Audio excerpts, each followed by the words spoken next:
What's up, everybody? Good afternoon, good morning, good evening, depending on where you're at. Mayong buntag, as they say here in the Visayas. Magandang umaga, as they say in Tagalog, and Mayon aga, as they say in Ilonggo. Or actually, I keep mixing that up. I think Ilonggo is the people. I can't remember what the dialect is. What's up, man? How's everyone doing? Actually, shout out to my dad really quick. 81st birthday. Happy birthday, Dad. Love you, Pops. Hope all's good there. Wow. Can't believe it, right? Wow. Amazing. One day we will all be there too. Hopefully, right? Just incredible.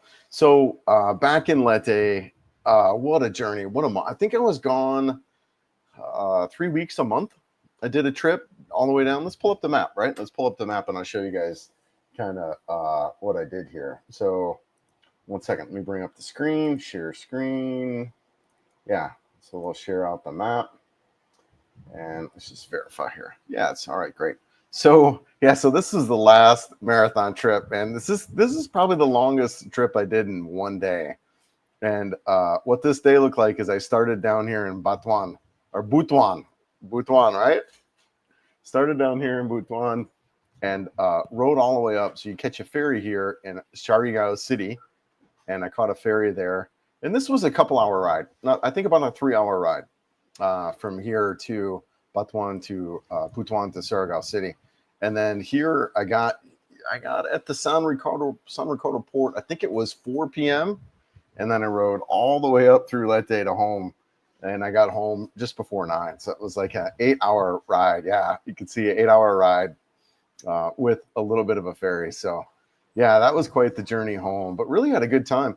Another section actually I want to talk about here for those riding enthusiasts is, so the day before that, right? So I just shared kind of the Butuan to home, but this route here was another one, which was, let me see, I'm unmuted, right? Yeah, good.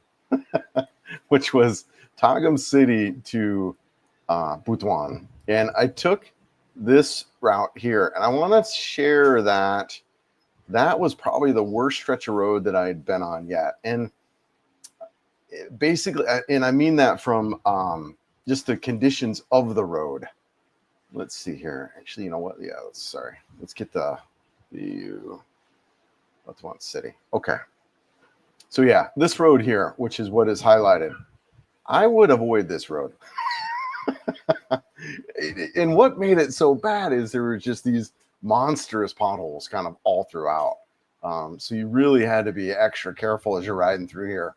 I think there's, but that was probably the worst road that I've encountered so far. Mostly paved, but like I said, it was just horrendous as far as the condition of that road. Everything else so far on my travels, surprisingly, has been really, really good. I mean, you get the occasional stuff, you get the weird stuff like I've shown, where you got telephone poles in the middle of the road, you have obstacles, but as far as the conditions of the road, they've all been fairly decent. This one was pretty consistently bad, kind of all throughout that 4-hour ride. So just as kind of a heads up as you're riding through, there's probably better ways to do this route. Probably through Valencia would be a more scenic in Malaybalay. And that was originally my intention, was to ride through Bukatan and this whole region here. It's gorgeous. And I'll get through there someday. I was in a little bit of a rush to get back home because I need to do my exit interview and exit clearance stuff coming up as I'm heading to Japan. So I wanted to get back home where I'm at now. And so that's why I chose to do the route. Because if I went this way, then I'd go back to CDO, come all the way through Hinog and Butuan, which I've done a lot of that route. So anyways, I think that was all I had for announcement wise, and just kind of bring stuff up. I'm back in Palompon. I'm back home. I've been home now for not quite a week. Just kind of chilling out, getting set up. Like I'm heading back to Cebu for a couple nights, and we'll be there. I'm just making some coffee here, and we'll be in Cebu for a couple nights, kind of getting situated and set up back there. Doing, like I said, my exit interview and all that process. So yeah, just kind of chilling. Really enjoyed my time in Mindanao. I really like Mindanao a lot. It's really interesting because as I've traveled through there over the past month, I did kind of the popular stuff like CDO and Dipolog and that, but there's a lot of great places to be there. I really like this place, Tagum. You know what? Let's pull up that on the map again. I'll show you guys. And actually, you know, as we're looking at it right now, Butuan City is a phenomenal city, guys. Really enjoyed Butuan City. Big town, whatever. I can't remember the population, but really a good sized town. Lots of great mall. A couple of really good malls there. One is really new, so you got a bunch of eateries and stuff. People were super friendly. Really loved that area. And then another one that really stood out to me is Tagum. Tagum was just absolutely phenomenal, man. Really loved it there. I think I released, so my videos are a little bit delayed now, thankfully. But anyways, really liked Tagum, and the running area through there, the exercise area, the people were super friendly. Shout out to you guys, Pete, there in Tagum. But yeah, man, really enjoyed my time in Tagum, and then worked my way down to Davao City. So really liked Mindanao, really liked Davao City. You know, like CDO was a place that stood out for me when I was traveling through there. But now that I've kind of traveled a little bit more, I'm really liking, let me move my coffee here, sorry. I'm really liking some other cities a lot more, like in particular Tagum and Davao City. Really impressed with the food in all the restaurants in Davao City. Just had some really amazing food and steak shop and really good food there. All right, overfilled my coffee there. All right, so yeah, really enjoyed. And the other thing I really like about Mindanao and some of this region down here is it opens it up. You know, one of the complaints I actually had about Cebu is it was just really hard to kind of travel around. You know, you're on this island here, but most of Cebu is actually Cebu City. You know, the city just seems to stretch, you know, quite a ways, all the way up to Liloan, all the way down to Naga, actually practically down to Karkar, right? So you got good half of the island that's covered by the city. So I just felt like I was trapped always in the city. I couldn't really like get out of the city. You had one route up the Trans Central Highway, which, don't get me wrong, that's gorgeous, right? It really is beautiful. But that was one of the kind of the things I didn't like about Cebu, is just as far as the island, I just felt like I was kind of trapped in there. And the thing I like about Davao in that Mindanao region is I feel I've got access to get out and hit some stuff. I can go up to Bukatan and hit the mountain stuff up here, or I can even from Tagum. It even makes more sense because you can head up that way to Bukatan. You can head down south to the really cool area like Mati that I discovered and saw down there. It was beautiful. This coastal road, guys, down through here is just epic, man. Really beautiful coastal road. It was really rainy, so I didn't get to vlog a lot of that, but really enjoyed Mindanao a lot, and can see myself living there. And then some of these other areas that people really don't talk about as much. Some of these really cool coastal towns too, I really enjoyed. There's one I wanted to look at in particular. Yeah, Mate was really, man, I'm telling you, man, I had a good time in Mate. I could see myself living there as well. Really cool beach area down through there. Big surf. It was another big standout on this region.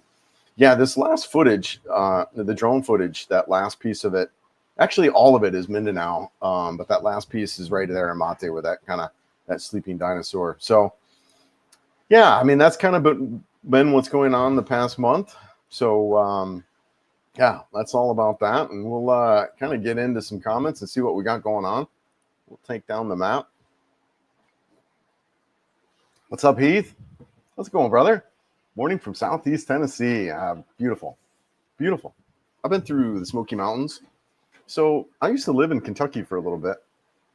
When was I there? In the 90s? I was there in Kentucky for a while.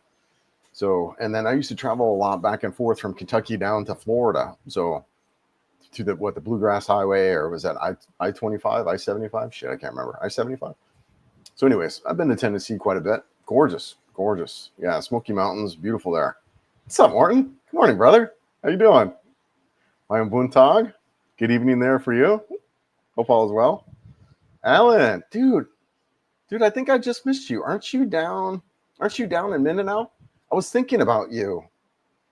Okay. All right. You're in Luzon. For some reason, I thought, brother, you were down in Mindanao. That must have been another gentleman.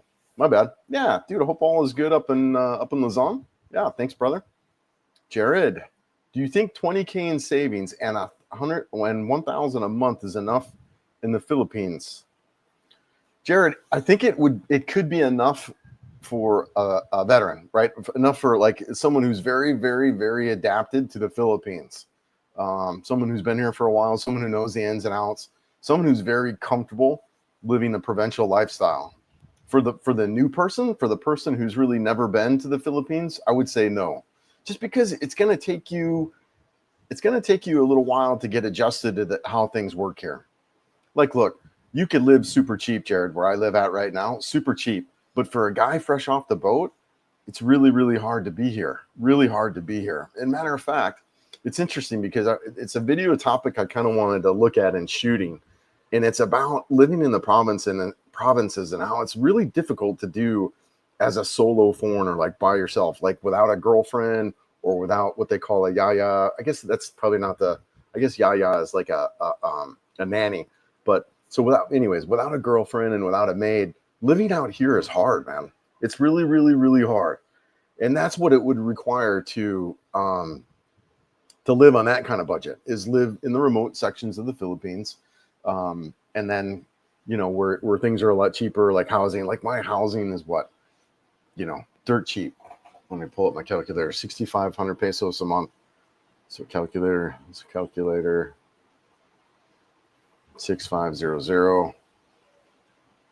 Yeah, it's $113. So yeah, I mean, you could probably live that cheap, but I wouldn't suggest it for the person coming from the United States who's never been here before. I would say, yeah, that's for the rookie. That's for the guy, the veteran who's really established to being in this country. Maybe you've got a house built, you've already got your house paid off and all that crap. Yeah, then you could live pretty cheap here. But for the guy coming fresh off, I wouldn't recommend. The 20K in savings, right, would be okay. But the 1,000 a month is where you might get in a little bit of trouble if you're inexperienced of living in this country. But like once you get established and you've got, because you're going to need transportation costs, you're going to need to get a scooter. There's a lot of expenses coming here and getting set up. But once you get set up, and if you don't travel around, you just pick a city and that kind of deal, then you can live super cheap. You can live super cheap here, Jared. But just be careful, right, brother? I can't believe I got here right when you started. I usually do your lives until 45 minutes to an hour or so. All right. Yeah, nice, man. Yeah, I was like, just chilling out back at home. I thought we'd talk about some stuff with a trip that I just got back and, talk about Mindanao and hop on and chat about that. And, like I said, I really enjoyed Mindanao a lot. I would suspect I'll be living there in the near future. So what's going on here in this place is, we're here in Palompon. This is where Mary Rose is going to school. She's finishing up her last year of school, her last semester. So she graduates in May. And then after that, she's looking to work for a year or two to help kind of get her family set up, right? So what that would look like is we're probably going to need to move to a bigger city for her to find work. And when we kind of look at that and talk at that, there's some options on the table, but Davao City is probably one of the top ones that we're kind of thinking about and looking as a possible live space. So that's kind of the time framing of where we're at over the next several months into the next year. So we'll see. Yeah, nice, man. Yeah, I decided why not. Let's do it. That's a good ride. How long it takes to get back to the Chicago? Okay, that's how long it takes you to get back to the Chicago area. Man, that was a haul. I was tired. Oh man, and I have to say, the new tires fixed my problem. So here's what I think it happened. I had a unbalanced front rim, and then when I got my new tires, they took the tires off and whatever, and they rebalanced the rim. And I think that's pretty much what was going on. Is I had an unbalanced front rim, which was causing pretty significant front wobble, especially when the bike was under load. But man, these new tires are really great. I got the Scorpion Trail 2. It's a street tire, right? Technically it's an 80/20 tire, but it really is a street tire. Really excited about those so far, and what a difference, man! What a difference! I have so much more traction on the road now, and they're dual compound. I didn't realize that the I don't think it's the trail. It's a Dunlop tire, but the OEM tires that came on the NX 500, they're a single compound tire, so they don't have any silicone in them. So they're not as grippy as the ones I have, especially in wet conditions. So really excited about the tires that I got on there. With inflation, I would say so too.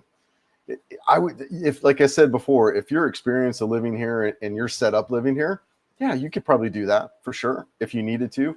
But if you're a rookie and you're coming over firsthand, it might be a little bit challenging to get set up. And like I said, the most of it is just being out in the provinces and what's required to be out here. It takes some experience. You're going to want to get set up in a community where people know you, or you have a help of a Filipina girl or a maid to kind of help you out with that, right?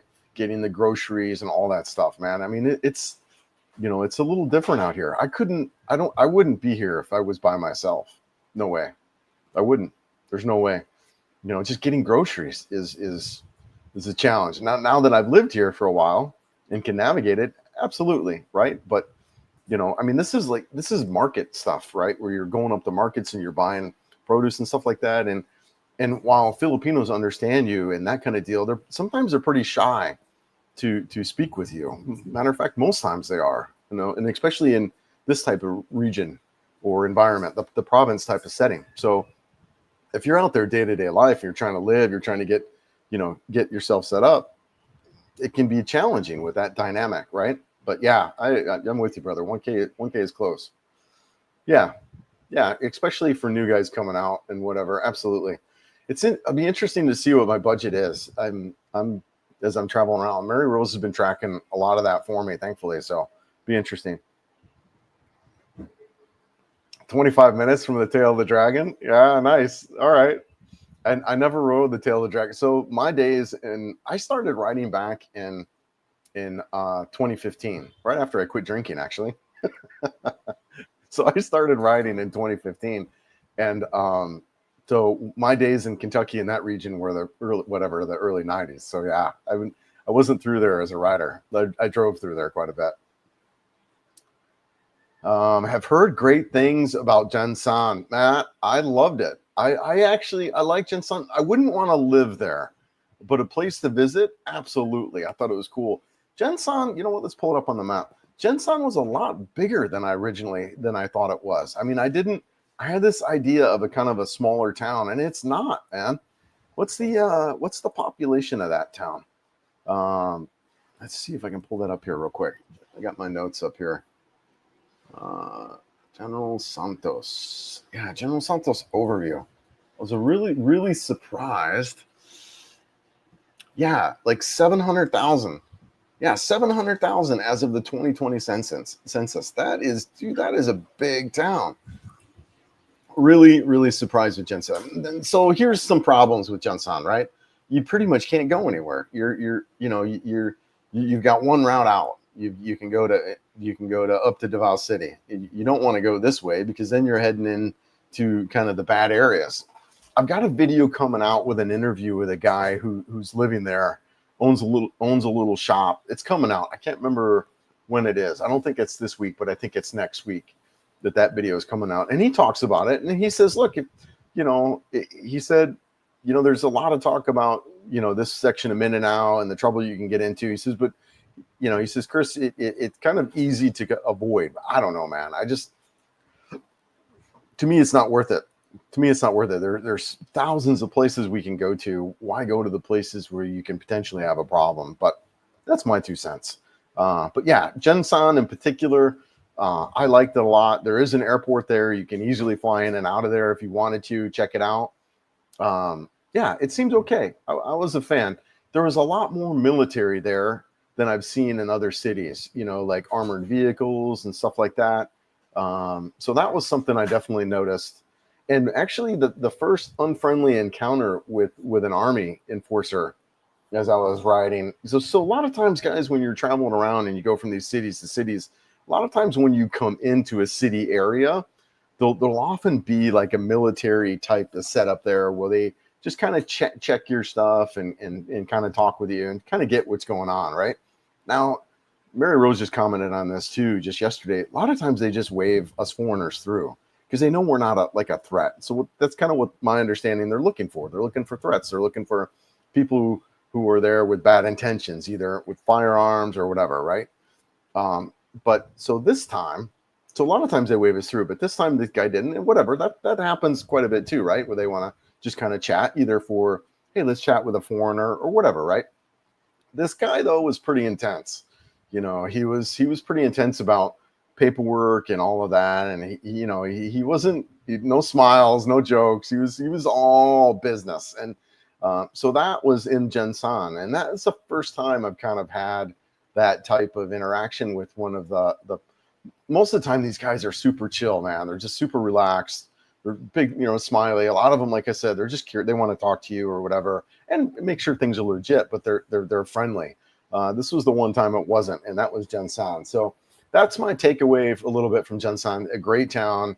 The locals seem friendly in that way, but you can tell like you're on the edge of something, right? Does that make sense? You can like tell you're on the, I don't know. That's just kind of my takeaway from it. Like I'm on the edge of a place that maybe isn't so friendly, So I don't know. It was good though. I mean, I enjoyed it. Really good malls there.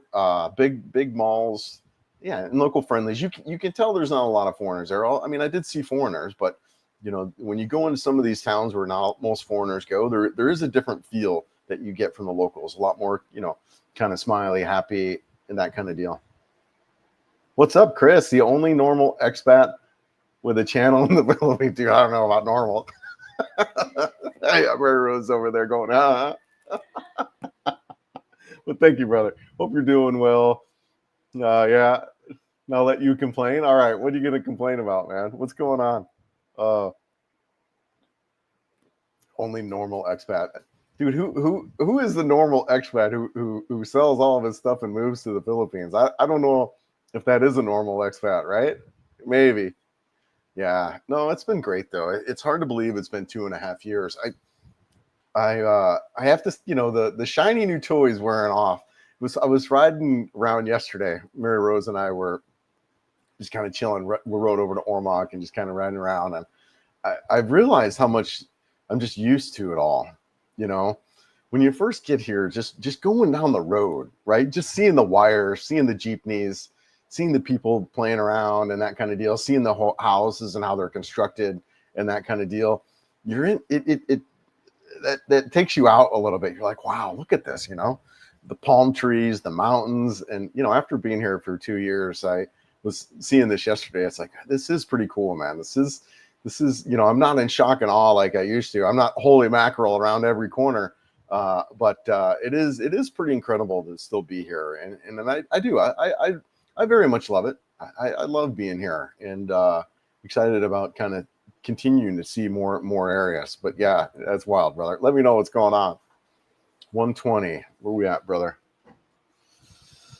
Yeah, with inflation, 1K is cutting it. What's the 120 mean? Yeah, 1,200.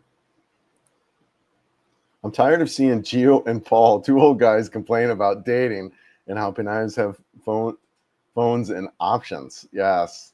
Plus, Luis Pearl is worrying about single 20-something females and what they do. Well, here's my take on this, man. Finally, people are starting to talk about the dating here. And hold on, I'm just catching up on your comment here. Because listen, when I moved here 2.5 years ago, 2.5 years ago now, whatever. I was watching Gio, watching Enrique, and both these guys, of course, they're both married at the time. They've been in relationships for, at that time, whatever, a couple of years. They're talking how easy it is, the dating out here. And I get out here and I'm like, dude, this sucks. I mean, I didn't move here for the dating. I didn't. But I was like, it was like, this isn't any good. What are you talking about? And what I shot a whole video on this, right? Dating strategies or whatever. I forgot I call it, but there's 2 videos that I really kind of shot about this kind of topic. But what I was doing wrong is I was going to the Ayala Mall and I was in this foreigner bubble where you've got all these girls who are there hunting you, right? Or they've been hit on by 50 different foreigners that day. And I was in those bubbles, and I was going from that bubble in the business park to another bubble exactly like it in the IT park. So it was really just kind of like, what are these guys talking about? And both of these guys have been out of Cebu for years. So, when they were there in Cebu walking around, that's what the dating environment was. You just go to the mall and you talk to sales clerk and you've got a bunch of phone numbers. Well, fast forward 5 years when I'm there, it's not how it is, because thousands of guys have done that exact deal, right? So it's nice now to see these guys talking about how the dating is different. It's not, especially now that Gio's being single again, so that they're seeing how it really is. But just kind of the one last thing about the dating is that there's just different strategies now, I think, than there was several years ago. And it is a lot of an online game, in particular when you're in some of these bigger cities. That's where you probably get a lot more success. However, the online game has a whole other world of problems. Yeah, you're going to be dating girls, but man, you're going to be around girls who may not have the best intentions, or they've dated 5 other foreigners maybe that week, because you're dating 5 other girls the same week, right? So to me, it's just, I don't know about that. And in particular, when you're in environments like Cebu City and that kind of deal, it's just, it's better than nothing, right? Especially when we come from this whole scarcity in the West. But after being here for a couple of years, I would not go back to Cebu City and try to date if my life depended on it. I would, if something happened with whatever, Mary Rose and I would go one of these hundreds of other cities that are, 100 times better to date than any of these, like Manila or Cebu. Those are, if you're looking for like a girlfriend, those are probably the worst cities to kind of find that. If you're just looking to date whatever 3 or 5 girls a week, and you don't care that they're dating 3 or 5 dudes a week, then those are environments. But like I said, it's interesting to see now those guys' perspectives after or Gio in particular, single now and back in the dating world. As far as money goes, with the cost of marriage, healthcare, food, car lease, and some savings, a guy with 65 a year can end up with a $1K a month left over anyways. $1K in the Phils is $5K in the West. Yeah. No, your money goes long way, man. Long way. When I was looking at coming over here and looking at my numbers, it scared the crap out of me, because it's not a lot of money. But here it is, right? Yeah. No, your money goes a long way. I stopped watching Paul and Gio over a year ago. They just repeated the same stuff over and over and over. Yeah. I admittedly, I don't really watch a lot of other YouTubers anymore. I don't know. For me, it just doesn't give me value like it did when I was looking to come here. And now that I live here, I don't really watch it. I do, I'll get wind of things that are going on, like from you guys or whatever. So I'll bounce over to a person's channel and just kind of look at the video or whatever to see what's going on, like, whatever, Gio getting divorced and moving. So I was aware of that. And then Paul, whatever land scam deal, I saw a little bit of that, but I don't really watch other channels at all. Not at all. As I'm getting ready to travel back to the United States and Japan and stuff, I watched a little bit of Jennifer Terry. So, she does a lot of all that travel stuff, and just really a great source of information for coming in and out of the country. So I did watch her recently, but I haven't watched a lot of other vloggers. And, I watch a lot of stuff on motorcycles and stuff like that. Motorcycles coming out. I like this guy out of Australia, Chronicles of Solid. He's a great guy. Of course, Dork in the Road, Ben over. I like him. He's a dual sport adventure rider. And then what's his buddy Ian? I can't remember his channel. I'm trying to figure out who else I watch. Motor Bob. He's pretty cool. So I watch a lot of motorcycle content stuff. So it's about what I watch, and then also too vlog stuff, like how do I get better at this kind of stuff, right? It's a hobby for me. YouTube is definitely a hobby, and I've kind of taken some steps in that direction. I'm only releasing video once a week now, which I really love. So I've really kind of taken on this on as a hobby, but I'm still interested in growing it and developing it and becoming better at it, right? So yeah.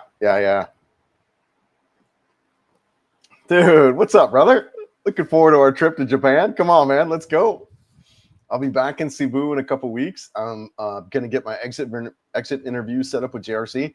heads up on that, guys. I'm looking to shoot a video. I'm waiting to hear back from JR on this, but I'm sure he'll be down for it because we've shot some videos in the past together.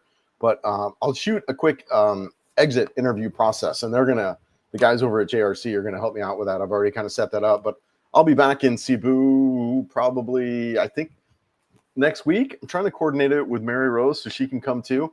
But yeah, man, we'll see you soon, brother. Looking forward to it. Yeah, Mindanao is great. Dude, you got to get your bike. Let's go for a ride, man. Let's go for a ride. We got a lot of trips. June Love, hey, yes. Mayang buntag. Uncle Amigo, yes. The Isabel route for today. Negros Island. Going to Isabel? What's this say, babe? Hey, help me out, read this.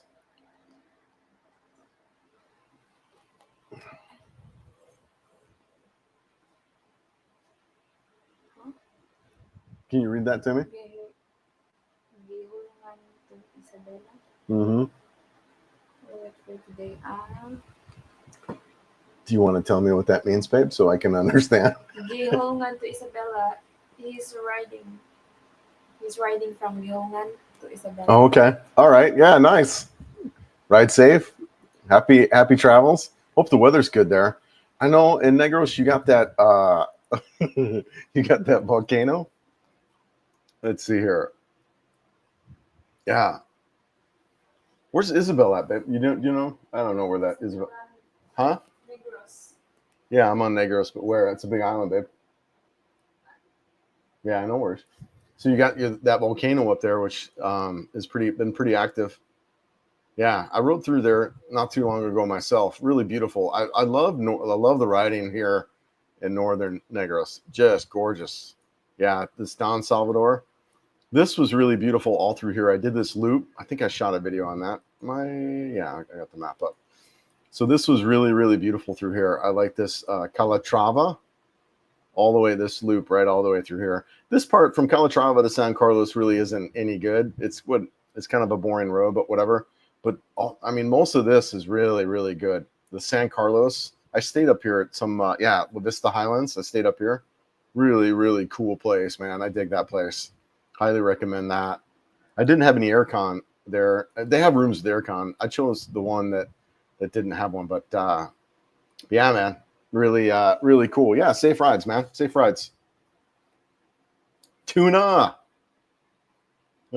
Yeah, General Santos, the tuna capital. Love shrimp and tuna. Dlami kayo, as they say. Yeah, Paul bashes marriage and then gets married, and now he's essentially got an unemployed girlfriend who's turning into a robot who parrots. Oh, that's too bad. I feel bad for the guy. I hope he's doing okay. I've seen a little bit. It's been a while since I've talked to him. I was there in Dumaguete. I can't remember, back in November. Right, babe?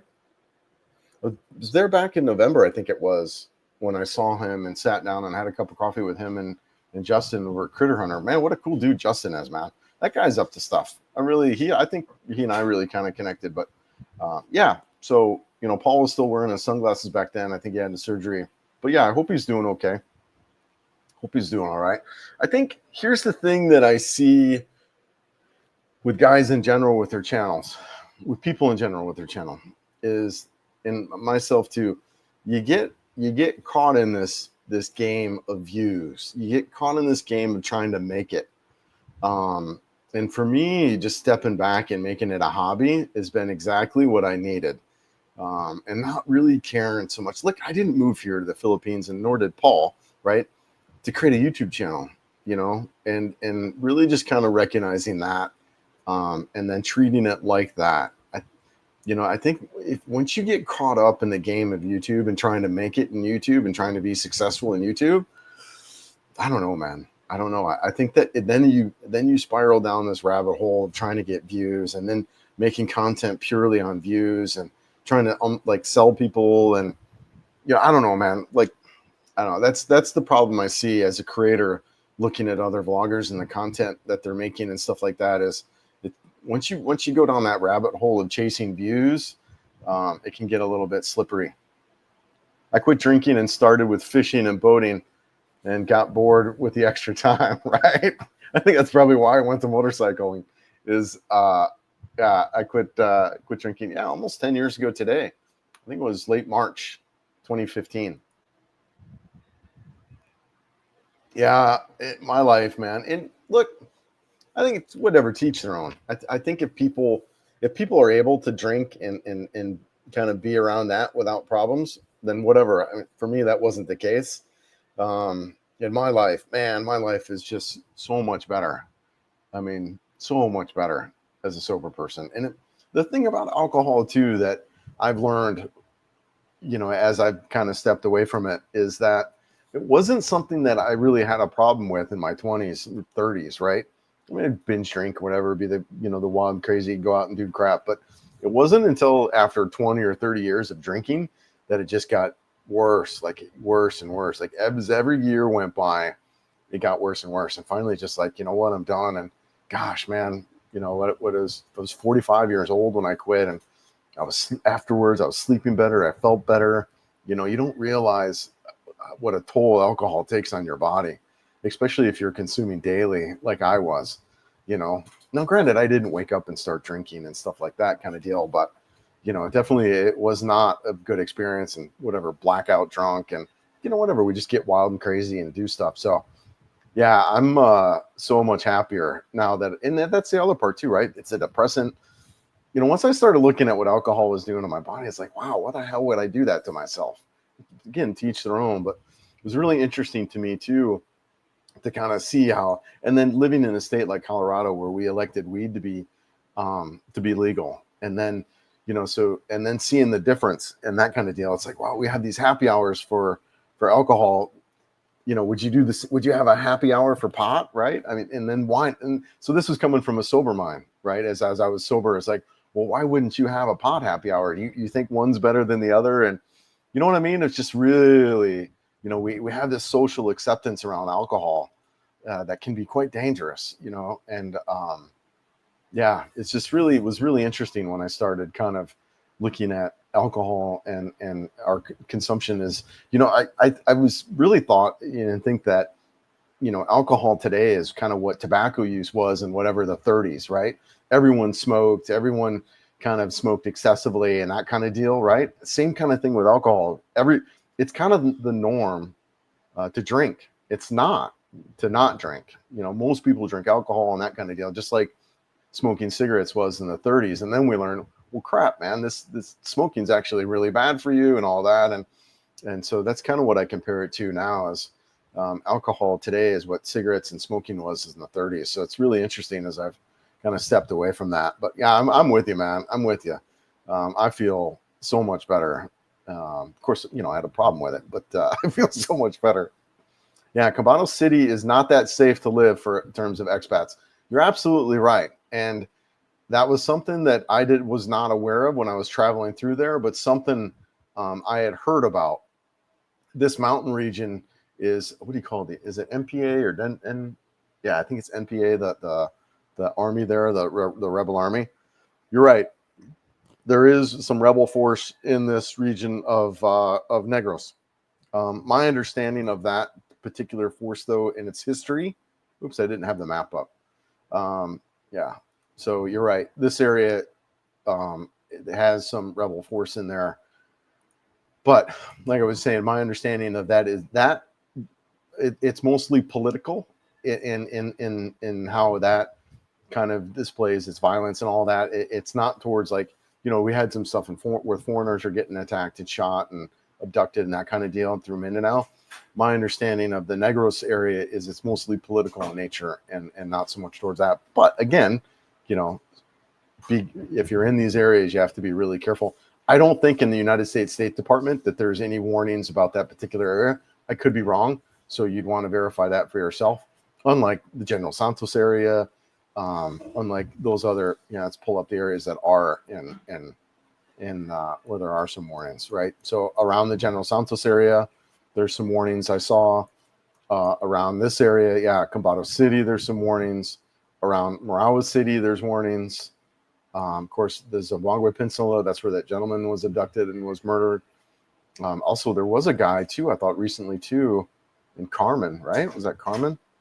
So there, there's a lot of talk about, some violence that's happening now. I don't know. And that's why I think too, there's so many regions for us to go to. There's so many regions for us to travel to. Do we really want to go to some of these areas that are questionable? I mean, whatever, teach their own. For me, I don't necessarily have any desire to, especially for me. I was talking to my buddy Jim, shout out to you, brother, about this kind of stuff, because he's like a thrill seeker, and he wants to, he's like, dude, I want to go over there. I want to hop on, I want to go over there. It's like, look, I don't necessarily blend in. I'm a kind of a bigger white guy. I have a big motorcycle that stands out. I mean, the motorcycle that I ride, you hardly ever see anywhere. Even just riding, even if I was a Filipino on that road, it stands out. The motorcycle stands out. I stand out. That standing out like that probably isn't the wisest thing to do in those particular regions. You really want to blend in. You want to be on like a similar scooter like everyone else is riding. You want to be covered head to toe, so you're not showing any skin or exposed, right? So that would be how I'd want to kind of go through those areas if for whatever reason I felt like I needed to or wanted to, just really going out of my way to blend in as much as possible. Not on a big freaking Ferrari is kind of comparative what I would ride it to. I'm riding this big Ferrari down the street with all my gear strapped on the back.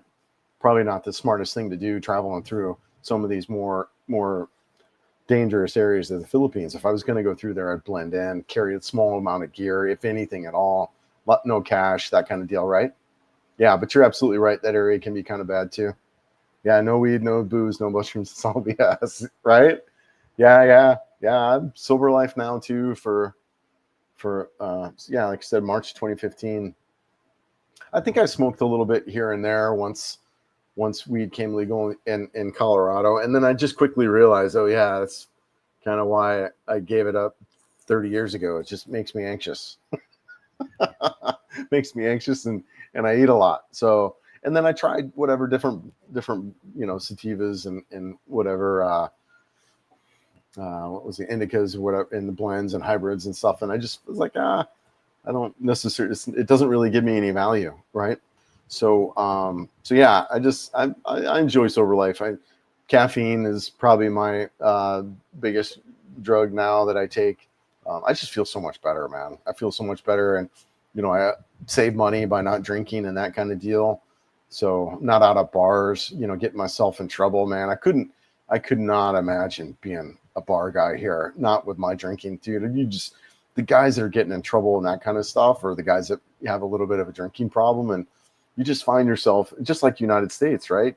Or anywhere in the world, you find yourself in a depressive crowd because people are just sucking on the depressant, and just people who are not necessarily the best of intentions. And it's no different here, man. You get yourself in these bar environments and I'm very grateful and thankful for that part of my life right now. And I say it in this way.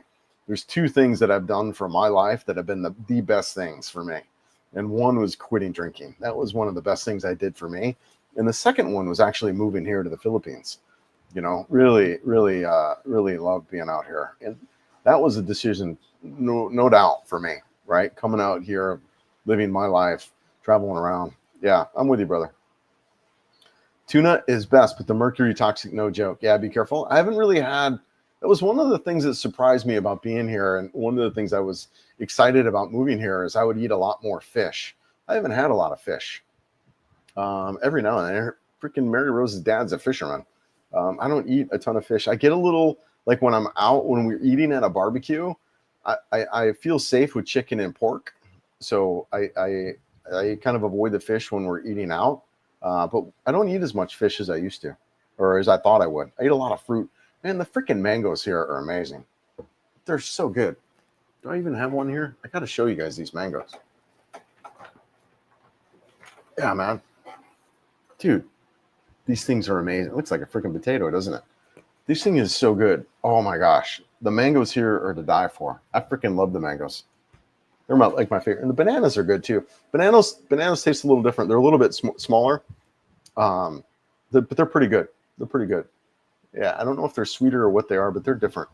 Dude, top of my list of touring, that whole East Coast of Mindanao, north of Davao. just cruising the finishing line. A little over 2 weeks, brother. Yeah, good for you, dude. Let's pull up the map. I got to show you this. So I can't wait to get back because we really had bad weather, and was talking to some locals through here. I got that. I was talking to some locals, and they were telling me, Chris, January and February are some of the wetter months in Mindanao. Now that's not the Philippines, but the Mindanao. And I don't know, but that's what they were saying. So, and it was pretty dang wet. But this area through here, this coast, I really enjoyed it. Really, just loved it. I'm down, man. Let's go ride it. I'd go ride it again, just because we had bad weather. In Mate, I could live in Mate. Really friendly locals, sweet. Really, they have this really cool kind of coastal area or boardwalk area. Where was that at? Yeah, I can't remember where that was. Was it down here? Anyways, a really cool kind of walk area along the water. Enjoyed that. But yeah, just beautiful, man. I'm down. Or here's kind of what I'm thinking, maybe. Live in Tagum and have Tagum be the access to this whole area down here, as well as this whole area. I mean, you can hit it all, you know. I don't know. Davao City was nice too. I just, so many good options. But yeah, dude, come on out. We'll see you when you get here. I think things are good with the condo. When I was there, I pulled down all the sheets and stuff like that because remember I had stuff drying out. But yeah, I think everything's still good. So. Excited, man. Excited. General San has untaxed trade with Indonesia. Okay. Yeah, it's close, right? That makes sense. Yeah. Trust us, Mary Rose. Comparing. She's taking a shower now, but here's the thing. I think that as retiring gentlemen, especially if you're a professional, right? Whatever, right? I not even if you're a professional, but I don't know. Just for me, I've noticed that the intensity of living in the West, right? The intensity of the 9 to 5. You got to have your stuff together to operate in the professional world in the United States. You really do. And here, it's just they're not used to that level, and so I can come across as pretty dang intense. Especially if I'm trying to get crap done or that kind of deal. So just that really to slow down. I posted a short out the other day. One of the favorite things I like to do, and it's this decompressing. It's this unwinding. It's just sitting in a coffee shop, just chilling, right? Something that in my 50 years in existence in the United States, I hardly ever did, man. I hardly ever did. I was a career guy. I was an IT professional in a very large law firm. I was on the go, man. I was go. And so, just coming, I could still see, even after 2.5 years, that it's still a little bit there. And it's not as much as when I first got here, for sure. But just that nature, especially if I get in vision or like wanting to accomplish stuff, I can get pretty there. And that can be a little bit challenge for Filipinos. They're not used to that. They don't have the intensity and drive generally, right? They just don't. It's not a driven culture. They have a saying, "Bahala na si Batman." Leave it for Batman. It's just shortcut society. It's doing things. No toilet seat on a toilet. You don't need one.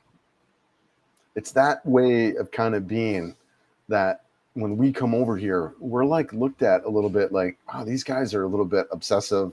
They're a little bit, intense, and it's just, I think it's just the Western way versus here, which I'm learning to really embrace, right? Just letting crap go, man.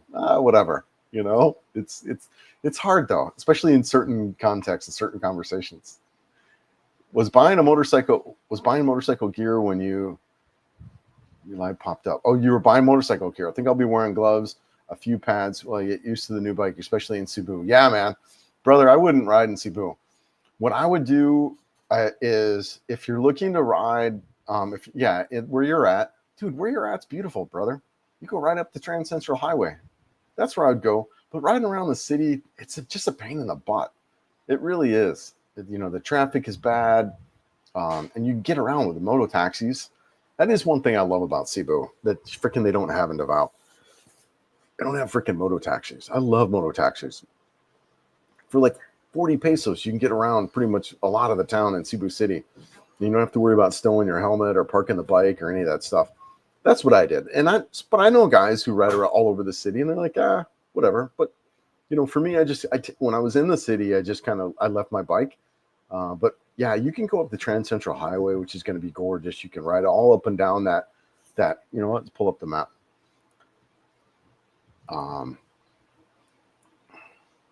Yeah, you can ride all up and down this coast. It's really cool, man. Really cool. The east, like we were talking about earlier, the east coast of Cebu, until you get out of, Oh, yeah, I was showing them the mango. Until you get out of like Car, this is all traffic. So and there really isn't much of anything to see down here. There really isn't. As I'm traveling around the island, Cebu, where Cebu is scenic, there's a couple of areas that are Cebu are scenic. Northern Cebu is really, really beautiful through Bogo, and this particular road through here is nice. But where Cebu, the island of Cebu, is really, really nice is honestly these east to west crossings, because you're going through the mountains. Those are really beautiful, really, really beautiful. There's Asminio Peak or whatever it is called down here. So a lot of these east to west roads, these are where it's at. But the north to south stuff isn't really that good unless you're on the west coast of Cebu. That's kind of what I would do. Now, once you get down through Oslab, once you get south of Car, it's okay. This coastal road, yeah, it's okay, right? It's not the greatest road, but it's okay. But where it gets really beautiful is this east to west stuff. Now, just be careful, because I remember, it might be paved now, but when I was coming over from Moabol over to Osmeña Peak, and we had directions, dude, it took us, I'm just pulling up the map here. I bet you that's the route. It took us through this route that actually wasn't paved, and they were working on the road. It's super steep, but just gorgeous. Yeah, anyways, man. Yeah, man, I'm excited for you, man. I'm excited. Let the retirement begin. Lots of good riding. Yeah, good for you, man. Good for you. Do you have your motorcycle endorsement? If you don't, get it now, brother. Oh wait, March is going to be warm enough. Get it now, because you're going to be a pain in the butt to get it here, right? Yeah, for anyone looking to come over here, especially if you're looking to live, I would just go ahead and get your motorcycle endorsement there in the United States or wherever you're coming from. Get it handled, and then you're good when you get here. And then you can transfer your license over, and you'll get really good training there too. I actually really like. So when I was living in the United States, every year I'd go do a training course of some sort. Just because I started riding, like I was saying, in 2015, but I probably did 4 or 5 different training courses.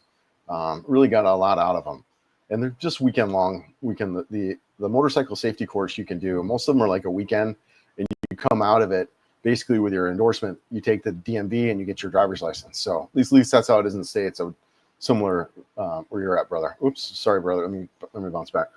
For the guys with a lot more gas in the tank, are there entrepreneurial opportunities expats can engage in? I know you can't hold the majority of the ownership. Yeah, you're right on. And there are. I think there are a lot. The challenges that I hear about a lot of that is just not understanding how the business stuff works here. So what business ideas we have in the West, when we come here, they might not work as well here. But yeah, I think there's opportunities here. I mean, one of the ones I think about is a motorcycle touring company. That's one that's there for me, as well as like a relocation package service for guys. Just because those are 2 things that I was doing for people that people got a lot of value out of. And, that could be something I could see as packaging and doing, but, a lot of guys open up restaurants or whatever, or stuff like that. I don't know. I mean, I think there's opportunities for that for sure. What I would suggest around that is getting here and getting some expertise in the culture, getting some expertise in that, and just seeing what's needed, right? I think around any kind of business, it's that exactly, right? You get somewhere, you see a need that needs to be fulfilled, and then you fulfill that need, and that's a successful business, right? So But you have to understand what the need is. And so I would say that is get here, figure out that need. But yeah, dude, there very much are opportunities here to do that. And there's, like I was saying, the first challenge is understanding the culture, but then two, as you're pointing to, understand the legal side of it too, right? Where I would say are your two biggest challenges. But for sure, they're here, and it just takes some expertise. Yeah, I own a landscape and pest control business, and I figured it might translate. Yeah, for sure. Yeah, landscape, pest control. Yeah. There's that, especially in some of the upper scale stuff. Both of that stuff is needed. You could maybe do, get with a developer that's here, and you could do some landscape stuff. The problem is just the wages too aren't really good, right? And that kind of deal, where people, they just don't pay a lot of money. That type of stuff is usually pretty cheap for us to get done. Like if we want a landscape professional come over and do that kind of stuff, it's really cheap. It's really weird, dude. I don't think I've ever seen a lawnmower my whole time I've been here. They freaking cut the grass with like shears or like scissors. Can you imagine? You got like 2 or 3 Filipinos that are cutting the grass with, yeah, I don't think I've ever seen a lawnmower. I've seen a lot of weed eaters. But yeah, I don't know, brother. Yeah, I would think that might be a little bit hard, but not impossible. I think if you could get in with a big developer potentially, and you could do some big landscaping contracts, I think that might be a potential earnings. And then of course too, on the same side with the pest control, you could get a contract potentially with some of these bigger developments. The challenge that I understand about this type of stuff when you get a job is the company hiring you has to prove that this can't be done by a local Filipino. They really protect the job market, which I wish the United States did. They really protect the job market for the citizens. So you can't necessarily come in here and get work. You can work. It is possible. It's just hard. And the company who's hiring you has to go, my understanding, the company who's hiring you has to go through a process to prove that they're hiring you because it can't be fulfilled by a Filipino. So, but yeah, dude, you're right. I think sharp business-minded people who come here and get a grasp of the culture and grasp of what's wanted and needed will be successful for sure. Doom and Drama has been a thing for a decade now. Yeah, it has, right? Yeah, where was I reading about, or maybe it was something that Gio was saying too. I can't remember where. But yeah, it's burnt, I think it is one of those things where you kind of have to move around and check out some different areas now. The popular spots, the Manila, the BGCs, the Cebus, even probably Iloilo, CDO, some of these spots really aren't as good as they might have been. Checking out some of these other areas, some Tagams, some Davao City, some areas where there's not as many foreigners, or, the road less traveled. There's a lot of that in Mindanao, man. There's a lot of that. That eastern coast of Mindanao looked really, really good. A lot of those towns. I can't remember. There's another town I wanted to check out that looked great. Yeah, a lot of these areas still, it's not a lost cause, but I would say definitely not in some of these areas that are talked about and blogged about quite a bit are the best areas to be anymore, unless you just whatever. The thing about Dumaguete and same with Cebu, I would say, is that you don't necessarily have to participate in these expat bubbles. You can live in Cebu and you can live in Dumaguete and you could not see another foreigner. It's where you hang out, right? That there are these confined areas. If you go to Dumaguete and you don't ever go to Ground Zero, even when I was at the shopping store in the mall there, I didn't see another foreigner. So I think it does get exaggerated to a certain extent. But if you go to Cebu and you hang out at the business park every day at the Ayala Mall, you're going to see a lot of foreigners, right? But if you go to Cebu and you hang out in freaking Mindanao, or if you hang out anywhere else outside of that area, you're not going to see as many or any. So it just, you can get away from those, right? You can be intentional and kind of get out of those areas. Very much with Dumaguete too. Oh, thank you. Salamat kayo. I appreciate that. Thank you so much. I don't know. Smartphones have changed the world. Everyone just needs to deal with it or not. Yeah. Yeah. I've heard a lot of people talk about that, how that has changed the Philippines. Yeah. I don't know. I don't know. It's really been interesting too, as this whole, social media thing, right? Is social media ruining stuff or whatever? What I find interesting is some of the biggest consumers of social media are the Filipinos, right? But yet they still have this really connection to family. They don't have like the big mass violence and the mass shootings and stuff like that. And I think a lot of that is their core family values, right? They're just really so much more than what we are as Westerners. Gosh, my whole family, we were all over the place, everywhere. We had, New York and Colorado and Cleveland and, just everywhere. Vegas, we're just all over the place. And in here, it's not like that at all. Now, you have OFWs and stuff like that. Usually it's the oldest sibling or whatever, but you've got generations of family that have been in the same town like for generations. So there's so much more connected in that way. And I think that is a big piece of this culture and their friendliness. And so, yeah, but it's changing, man. So many women today are French, total cray. Yeah, I feel anything. The most ladies have at least 2,600 a week. I feel like I'm not the top chat of their week. Yeah. Talking about some of the girls here that are online doing stuff. Yeah, I think, as far as if you're talking about dating in the Philippines, man, it just, the cities, you're going to have a lot of dating options, but, you're going to have a lot of what I call community bicycles. They've dated a lot. It's not much different to dating in the West kind of deal. If you're looking for that wife or girlfriend, I would get out the cities for sure. Do you think Davao City is better for dating? Big population, but not as many foreigners as Cebu. So I think Davao City would be better in dating. Yes, I do. So, like I was just saying a moment ago, though, I think Cebu, I think Manila, they've got their place for the guy maybe who's here for a couple of weeks. You're here for a month. You're here just checking it out. You're looking for a companion, a short-term companion. I think those areas are great.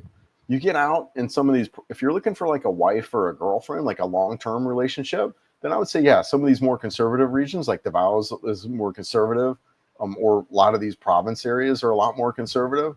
Those girls, that's what they want. They don't want to, date you for a week and then be done with it. They're not interested in that, right? They really want a husband.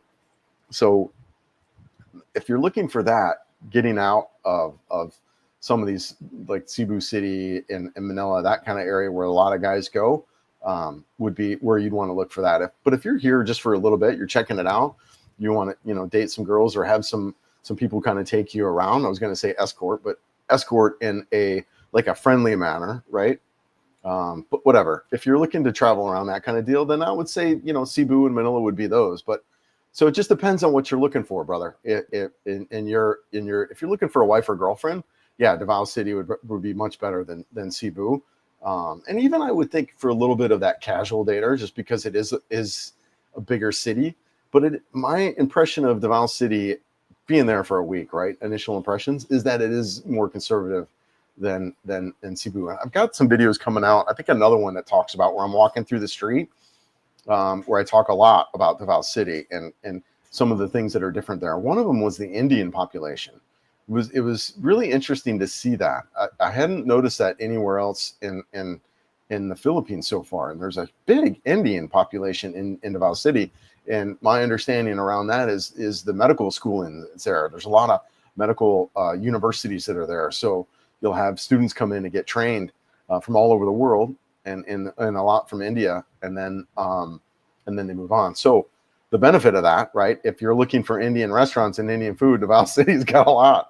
I was really impressed overall with the food in Davao City. A lot of options, really cool markets. Like I said, I think that video, I'm a little bit confused on the timing of videos that I have coming out here, but I think that video is coming up here pretty quick, where I kind of walk around and show you guys some more of that stuff. But I'm a big fan of Davao, and I wouldn't be surprised if I'm living there or Tagum At July. I don't know. We'll see. We'll see. Lot to think about. 20 incoming day, 20 incoming, 600 a month. Yes, that's the I'm from California. Do you think it's possible to own a bike and ride across the entire Philippines? Are there a lot of ferry options? Well, I have done exactly that. I own a bike and I ride all throughout the Philippines. So yes, it is. Now, as we were talking before, you'd want to reach. There's a couple of areas you don't really want to kind of ride through. So you want to make sure that you're aware of that. The other thing I would say about that is just riding during the day. I would ride during and it's a little bit of a challenge because the sun sets, you're talking, shoot, we're at the 10th parallel or whatever. We're near the equator. So the sun sets the same time pretty much every day, no matter if it's June 21st or December 21st. So you wanted to ride during the day, and that's at like 6 p.m. So you want to ride during the day, stay out of the bad areas and stuff like that. And you can ride through all throughout this country.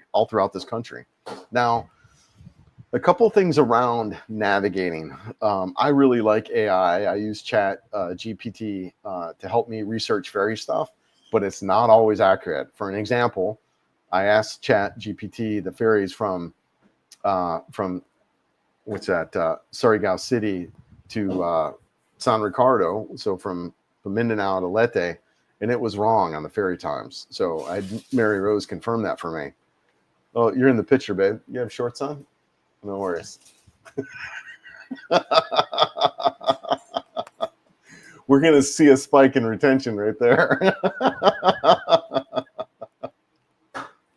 Oh, that's funny. So, what was I saying? Yes. There are ferries. Check Facebook, check the posting and times for the ferries.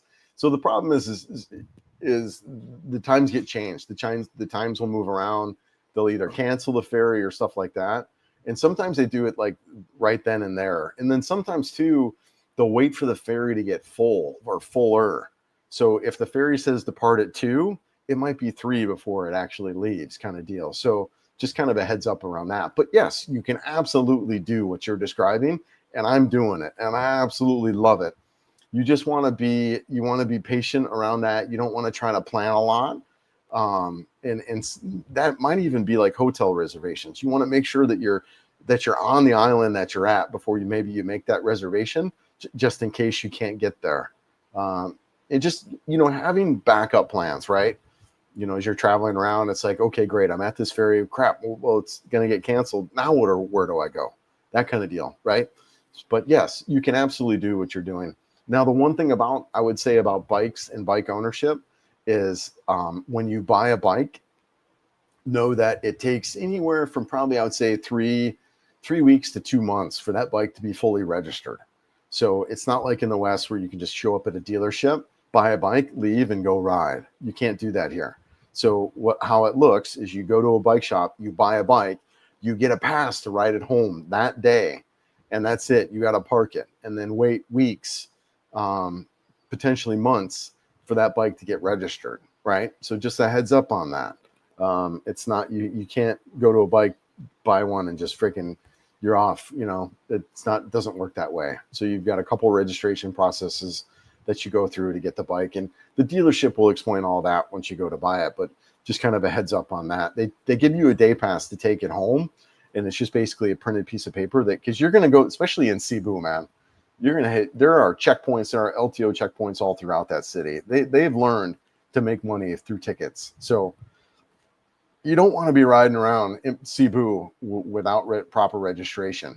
And there's the OR, which is the official receipt, and the CR, which is the customer receipt that you need. And you want to carry those with you. You really want to carry a printed copy and an electronic copy on your phone or whatever. Most of the time you can get away with a electronic copy, but a printed copy is also required. Oops, did I skip over? Yeah, but yeah, thanks for the good question.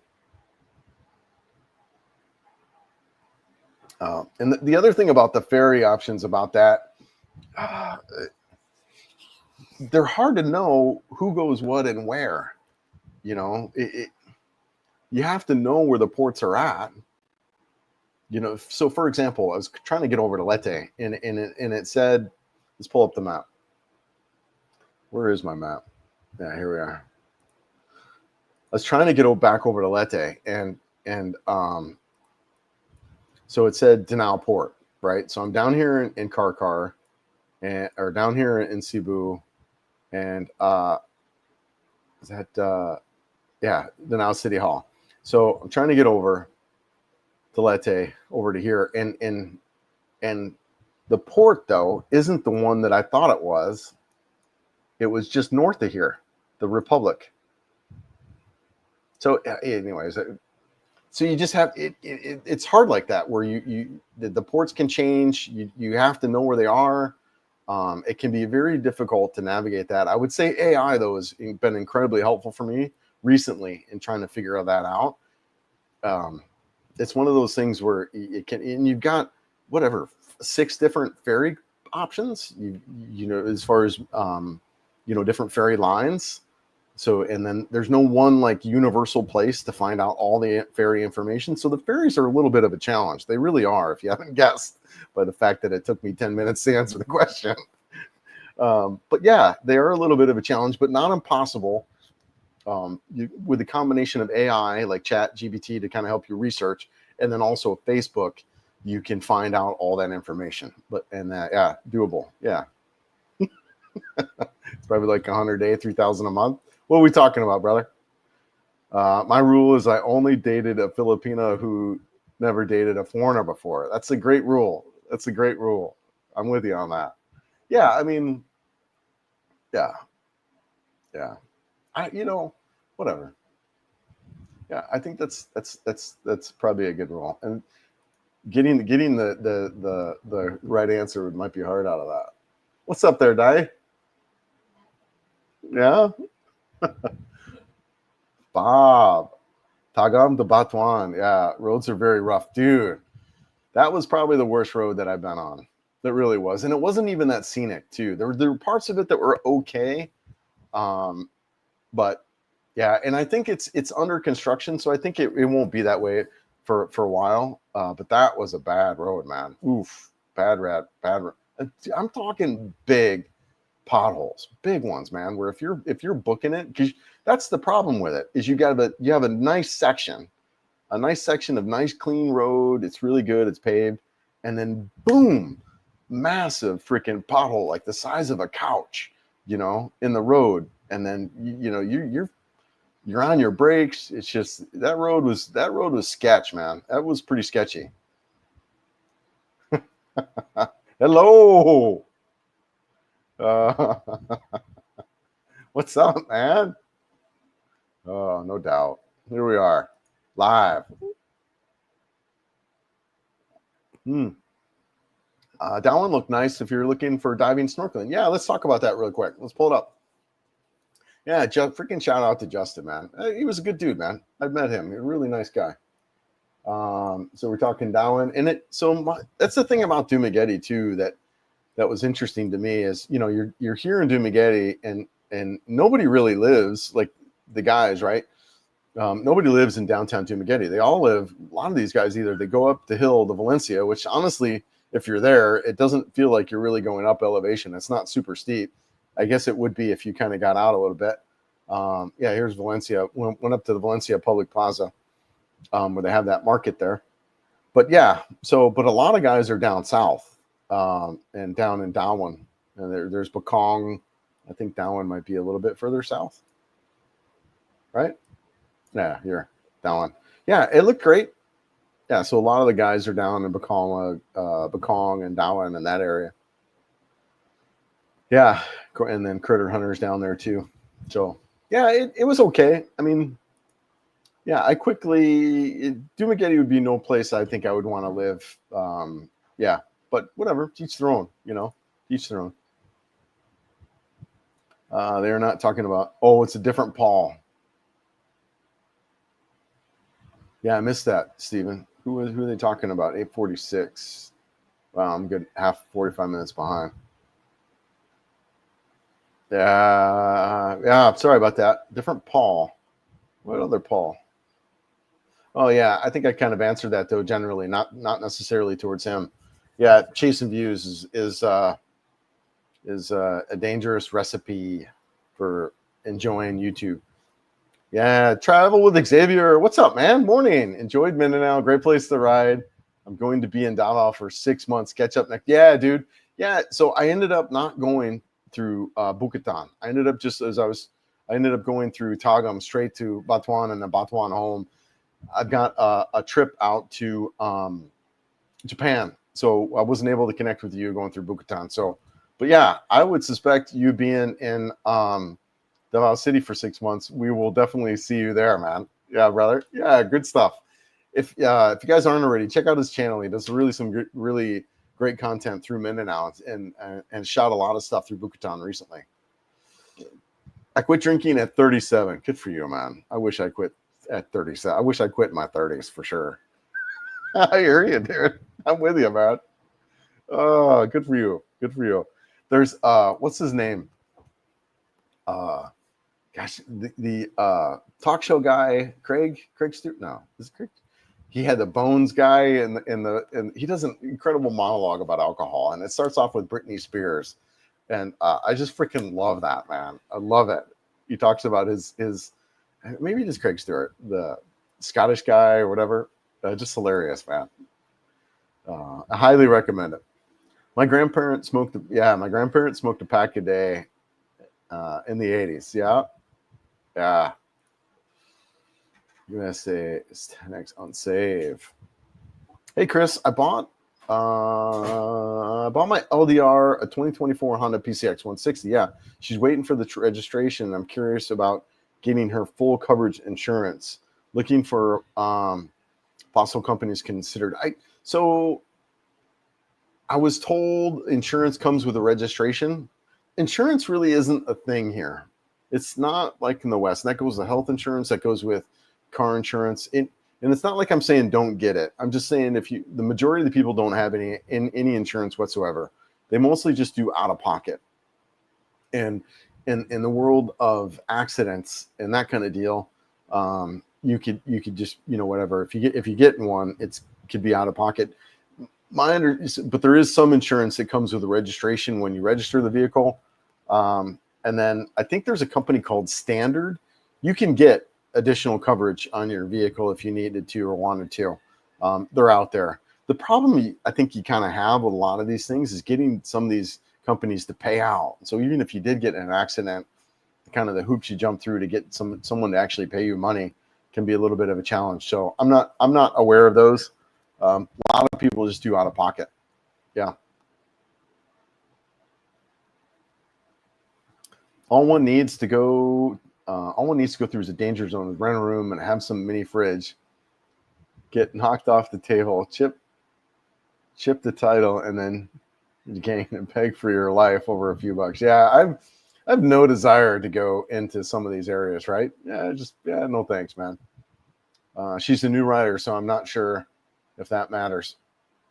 Yeah, I understand. Yeah, with the PCX. Yeah, there is some insurance that comes with a registration. Just know that type of stuff isn't as common. Most people just do out of pocket. I thought there was one company called Standard, and it's super inexpensive. Like for whatever, a couple $1,000 for the year, you can get some coverage. But yeah, you can check it out. I would look to AI to see what AI can pulls up. What we can right now. Let's take a look. What scooter insurance? Hold on.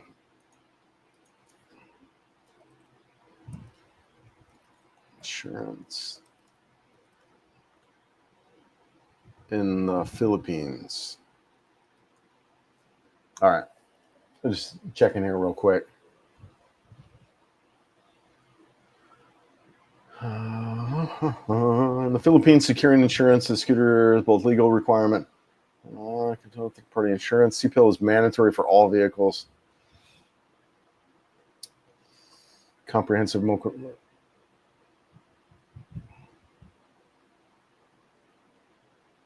Yeah, there's some. Yeah, let's see if whatever. See if this will copy over. Action nature, correction again. Just looking at it. I copied something over. Okay.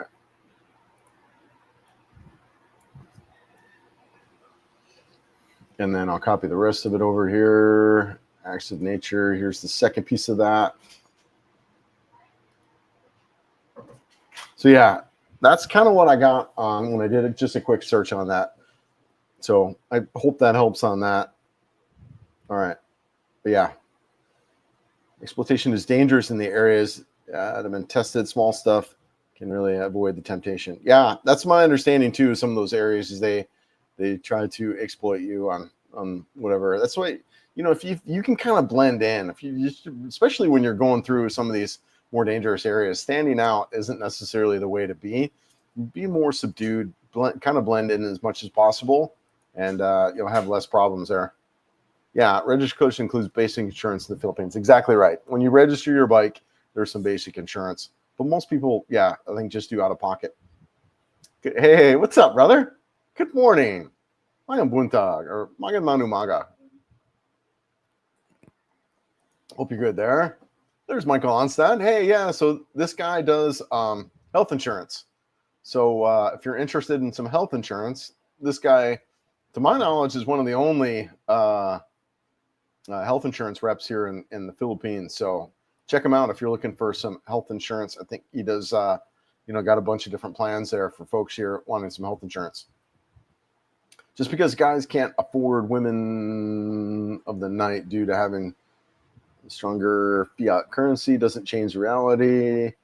They're playing with damsel of low social responsibility are toxic. Interesting. That's what I'm doing. Getting my endorsement in a week. Yeah. All right. Good. Yeah. Good. That's definitely what I would do. The way to do it. Get your endorsement there. Get your training there. It's valuable. It gives you some really good skills, a foundation to learn from. And then when you get here, you can use that license for 90 days, and then you can transfer that license to a license here in the Philippines, right? Because if you don't have the motorcycle endorsement, and it might be easy, you might just have a person that just gives it to you, and then you might have somebody that puts you through a freaking a 2-week long training course here. So it just depends, right? Depends on what's going on. So better to just have that handled, and then when you get here, you can just do the transfer. So yeah, good for you, brother. Like I said, I think you'll actually, if it's a good course, you'll learn some stuff about riding a bike. And then just the thing I would say here, if you're new to riding, avoid the cities. The cities can be pretty hectic for riding, and you don't really need to. You can get around, like in Cebu, like we were saying, dude. You can get around with a motor taxi. You can get around with grabs and taxis. In Manila, same deal. You can get around with all that. You don't necessarily need to ride. But then when you get out of the cities, man, there's just some great riding here. I absolutely love the motorcycle riding. But know too that I pretty much ride slow. I don't really ride fast. I don't even know what's 50, 60 kilometers per hour. That's pretty much my average travel speed as I'm riding through here. So it's really, really slow riding. Just taking it easy. You can have dogs popping out on the streets. When you look at the type of vehicles that are on the road, most of them are scooters. There's these small vehicles. They're not traveling fast. So you just want to be really careful. You don't want to be traveling. You want to be traveling the same rate of speed that the other vehicles are, right? These guys that are flying down the road, they're used to riding in the West at very high speeds. They're not used to that here. So just be careful when you're riding. Of course, that's not you, as you haven't really ridden before. But yeah, just be mindful of the cities. Get out and enjoy. The riding here is incredible. I love it. Do you ever get bored there in the Philippines? Not yet, Jojo. I haven't gotten bored here yet in the Philippines. I'm really enjoying my time. I was just gone for almost a month, traveling around, riding around. So, yeah, not yet. The other part of that is I keep myself busy. I got stuff going on, and I just like seeing stuff and traveling. But yeah, I could see if you didn't have a plan when you got here, if you didn't know what you wanted to do, which, I mean, in all honesty, I didn't necessarily have a full plan either. Like, I didn't plan to do a YouTube channel. Well, I mean, it was there for me a little bit. yeah, I would just say, look, get a plan would be the way to avoid that. Whatever that is. Yeah, to avoid that. You're all right. I'll make some more coffee here. I'm good. Yes. But yeah, no, so far boredom has not been an issue for me so much.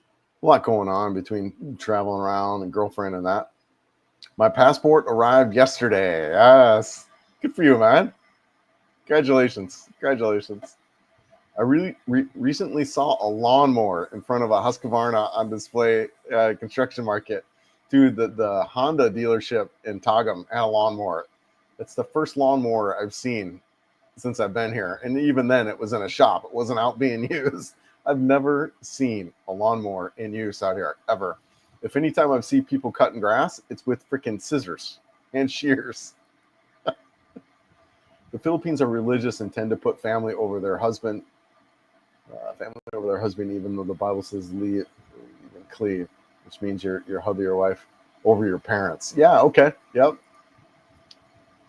One nice thing with the U.S. with President Trump doing so many live feeds every few days on YouTube with the White House. He's limited to most. It seems like fake. Interesting. I didn't know that there was that. I've seen a lot of Bernie Sanders popping up on my stuff. And it was interesting. I didn't. That's an interesting transition or interesting dynamic if they're doing more stuff on YouTube. Like I said, I've seen Bernie pop up. Davao has a lot of international universities. Yes, that was one of the things that was really obvious to me. Is Cebu has a big Korean, tourism and lots of Korean folks there. Davao had what I noticed with a lot of Indian folks out there and students, medical students, clearly. So that was really interesting to see that dynamic. Is riding a scooter tricky in the rain? Do you pull over and wait? It just depends, Ryan. So the thing about riding in the rain is the key thing is making sure you've got good tires. That's one of the things I'm really excited about my new tires. I've got they're dual compound with a silica base in there, so they're really going to repel water well. So it just depends on your tires. If you've got good tires that are good for riding in that type of weather, then yeah, you're fine. For where rain can get dangerous is that first 10-15 minutes where all the oil comes up, and then that kind of gets flushed away. And then avoid deep rain and that kind of stuff, so you're not hydroplaning. But and then just having good rain gear, that's another thing. If you're looking to ride over here, get your rain gear there in the United States. That's one of the things that I'm actually kind of looking at right now, is getting out some good rain gear. So get that. Bless you, babe. So get that. Oops. Another spike in retention. So get your rain gear set up there, and just because it's hard, like you'll see a lot of guys here like wear ponchos, which is not good for riding because that damn thing could blow up or whatever. So get good rain gear, get tested rain gear, and then but yeah, you're fine. And then yeah, if you want, you can pull over. There was a recent trip where I was riding in the rain. I got caught in the rain, and I pulled over, chilled for 15 minutes or so, let it kind of die down a little bit, and then got back on the road. So you can definitely do that if you get in a spot. Sorry, I'm just pouring some hot water for coffee. So you can definitely do that if you get in a spot where it's raining, So yeah, it's up to you, depending on how comfortable you are with your bike. Are DUIs a thing there? If they are they as strict as United States? So I would say no. And I would say this is one of the big things that's different from the Philippines, is the lack of police. I just don't, there's this United States, there's like police everywhere, right? You see speed traps, you got DUI checkpoints, you got a lot of that. Here you don't. None of that. The checkpoints that you have are like LTO, Land Transportation Office checkpoints, where they're really looking for registrations, that kind of deal. And you can get tickets. I've never gotten a speeding ticket, but I have gotten like left turn tickets. So a lot of times you'll see intersections, especially in the city, where you can't make left turns only during certain times of the day. So that's where I've had problems. But DUI and stuff like that, no. Like law enforcement in general, no. I've never seen a cop car kind of deal, that kind of deal. I've never seen a car sitting along cop car along the side of the road, you know, doing any kind of trap or that kind of deal. Just no, I've never seen that. I've seen like motorcycle police or whatever, but that is one thing that is really different here than there, is that whole like trap kind of deal. It just doesn't exist here, at least not that I've seen. Now, I think there might be some of that in Davao. From somebody mentioned, like you can get speeding tickets there, maybe in Manila and stuff like that. But when I'm like riding around, touring around, never ever seen any of that kind of stuff. Yeah, really good question. Remo, what's up, brother? Yeah, man, how are you? Man, I hope you two are good there. Oh, yeah, I hope you guys are great. You know what? I'll be back in Cebu, I think next week, if you want to get together dinner. Yeah, brother. Yeah, I hope you guys are good, man. Yeah. Oh, thanks. Yeah. Different cities in the Philippines. Hey, babe. You remember Remo? Yeah. Yeah. Yeah. Mary Rose says, hey, hope you two are great. What was this girl's name? Sorry, brother. I'm forgetting the. Oh, we both. I'm sorry, brother. hope you're good there. Let's grab dinner. I'll let you know. I'll reach out to you. But I should be, because I've got some visa stuff to do. I've got to set up my exit interview, so I'll be in Cebu next week. Yeah, and you should meet. So this guy who's right below, he's actually my condo owner. So you two guys should meet up too. Yeah, because you guys are neighbors. This guy. Just had some Canadian friends. Hey, well, you guys know each other. All right. Yeah, all right, good. Yeah. No, that was good. When I had moved out of there, I washed all the sheets and stuff, and I was trying to fly out to catch a boat. So I had like hung sheets and stuff like that over like doors because I didn't want them to get moldy. I wanted them to dry out. So I'm good. I'm glad everything's good. Yeah. Keep in touch if you want to crash in Cebu. All right, brother. Yeah, we'll be there next week. I'll let you know. I'm trying to get Mary Rose to come with me. Yeah, I'll let you know, man. I appreciate that. Yeah. Did you visit a northern Samar? Okay. We have more to offer, like white beaches and waterfalls. Larry, I will be there. I'll definitely be in Samar at some point, and I should get there. It's something that I should do this summer while I'm living here, because I really do see potentially living in Mindanao over the next several months. So yeah, I want to get out there and check it out. Yeah. Yes, Craig Ferguson.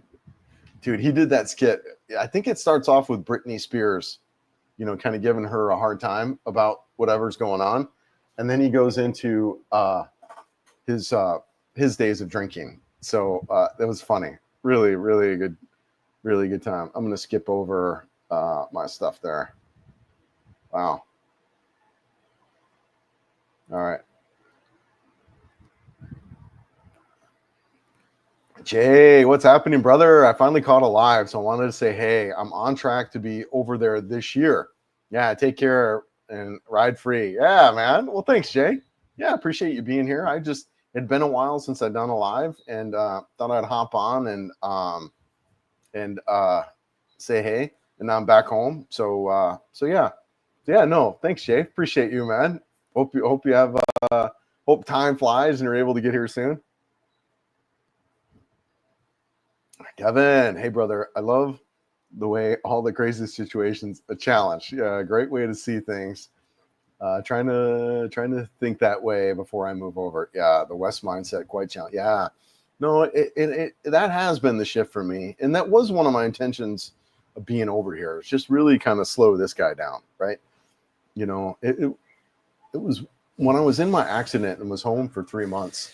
One of the things that I'd realized is that, man, you know, I want a different life. I want a life where I feel like it's about what I want to do with my day and my time. And, I did love my career. I loved a lot of what I was up to and what I was doing, but there's a lot of freedom that I have now that I didn't. And it was one of those things too, where I got away from it. It's like, oh, wow, right? I have a lot of freedom in what I want. And I feel really incredibly blessed right now. I mean, I get up and travel around and, ride my motorcycle and just go. I've got a great girlfriend, wants to take care of me. And, just, man, come on, right? I mean, seriously. So, but and I thought my life was great in the West. I did. I didn't think my life was that bad. And it wasn't for an extent, but, getting divorced and then going through the pandemic and the isolation of both of those, was a challenge. And then, getting out here and starting over. And so, yeah, man. Yeah. No, it's been good. It's been good. And I'm excited. I'm going back to United States in May. I've actually booked my flight already. I'll be in Colorado and Cleveland and then in Tampa. So I'm excited about going back. My daughter's graduating high school. So, and then she's looking to come back with me and hang out here for a while. So we'll see. Mentioned to travel to Japan. Yeah. So my buddy, Taco, and I, we're going to go to the Formula One race. And he set all this up, man. Just, dude, shout out to your brother. I just been along for the ride. He's like, yeah, here's this flight. Here's this hotel. Let's go. And so I was like, I just kind of been following along. But yeah, going to the Formula One race. It's coming up in April. So head out early April and then there for a week in Japan, just kind of cruising around and then back. So really excited about that. First time out of the country. Yeah. So it should be pretty cool, man. Should be cool. If you want to see a lawnmower in action, you have to go to a golf course. It's just, brother, man, in the United States, you got lawnmowers everywhere. That's how people mow their yard, right? And it's just get a wild here. You're traveling around and you don't see them anywhere. I've seen you comment on that young lady solo rider. Yeah. She's a hardcore going through a road less travel. Dude, yeah. Really talented female vlogger. What is her channel name? No, yeah. I'm glad you pointed her out. Not only that, she's really talented as a photographer and videographer, right? So, shoot, I can't remember her channel name. But yeah, I was really impressed with her. I'm just looking on YouTube now to see if I can find it.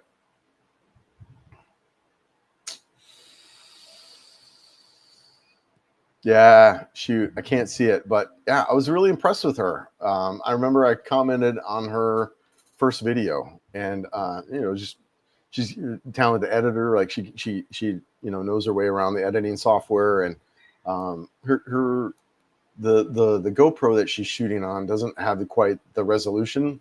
So I think she'd be better with a little bit better camera, but she's a great storyteller. Really talented. She's going to do well. It's a brand new channel and she's doing some stuff. So worry a little bit about her personal safety as she is traveling alone. But yeah, no, she seems really, really talented. Yeah, I'm on track with this guy's comment. Is it safe to? Yes, I think if you're in a designated camping area, absolutely. And you kind of know where you're at. And I plan on, so Mary Rose and I have a lot of camping gear. We got tents, we got sleeping pads and that. So we're going to be doing some camping stuff and probably traveling with some other people too. Once Morton gets down here too, I know he likes to moto camp and some other guys, if we'll probably be doing a lot of that, traveling through and doing some camping. So, but I would say yes, depending on where you're at and designated camp stuff. So yeah. I used to work in a fish plant in Oregon. I have Apex level dock gear. Okay. Yeah. I used to work on a fish farm too. Interesting. It was a freshwater fish. Dino, hey Chris, I hit my friend up in Davao. I've known him for 30 years. He's lived in Davao for 12 years and is married to his family. He's a dive master and has a business with his wife's parent. Dude, that's so cool. I would love to meet him, man. I was just in Davao and I'll probably be back in there. But yeah, absolutely. Yeah, for sure. I'd love to meet up with some locals there for sure. Okay. Blake. All right. Yeah. Yeah. Hey, what's up, James? Dude, what a milestone. True milestone moment. Rode all the way down to Davao. Actually, all the way down to General Santos, you know. Those videos, I think that video is coming up all the way down to General Santos. But yeah, man, that was cool. Now, the next milestone, I think, too, will be riding all the way up. Here, let's pull up the map. The next milestone, as far as traveling and riding, will be riding this journey. And maybe I do need to stick in Leyte for a little bit longer. Where the heck am I here? All right, right down here. Riding all the way up Samar, like the gentleman's saying, riding all the way up through Luzon here, and maybe all the way up to the north. Oh, that would be a ride, right? That'd be a ride. Let's see. Directions. Home.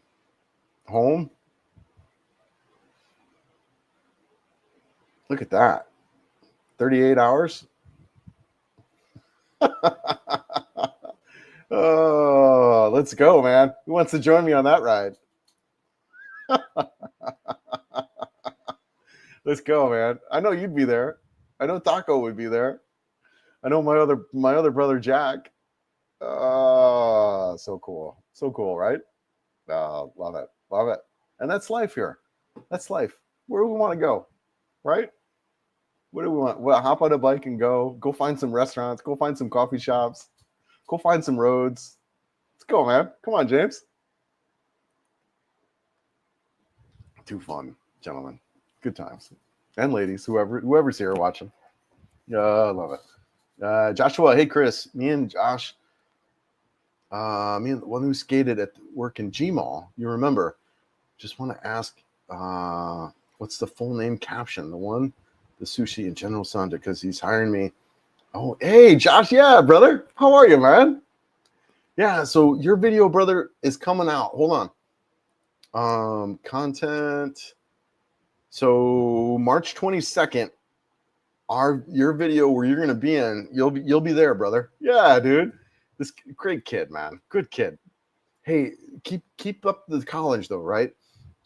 It is, it's important to finish your schooling. So finish that up, brother. Get that good, and then because it just gives you more opportunities here in this country. It's as you probably know that more, but I'm just commenting because of what the other gentleman was talking about. But yeah, anyways, it's Josh the skater. Yeah, you remember? Yeah, of course I remember, brother.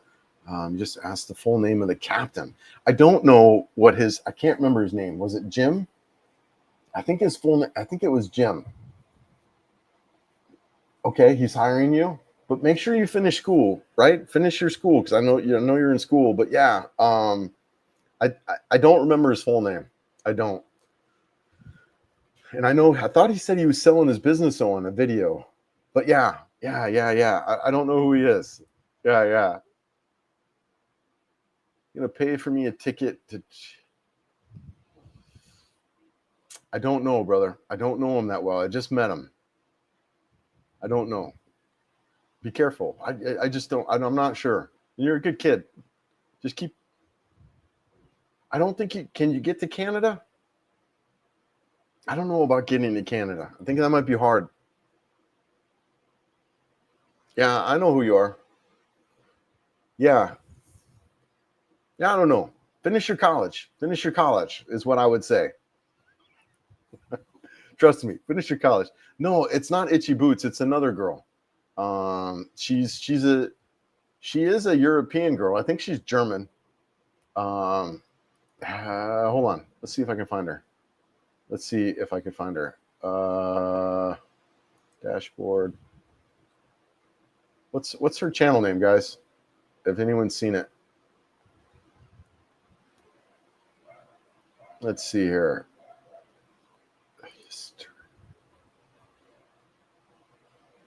Let's see if I can find her. I haven't watched any of her videos in a while here. 1 second. We're caught up on comments. Oh yeah, right here. I found her.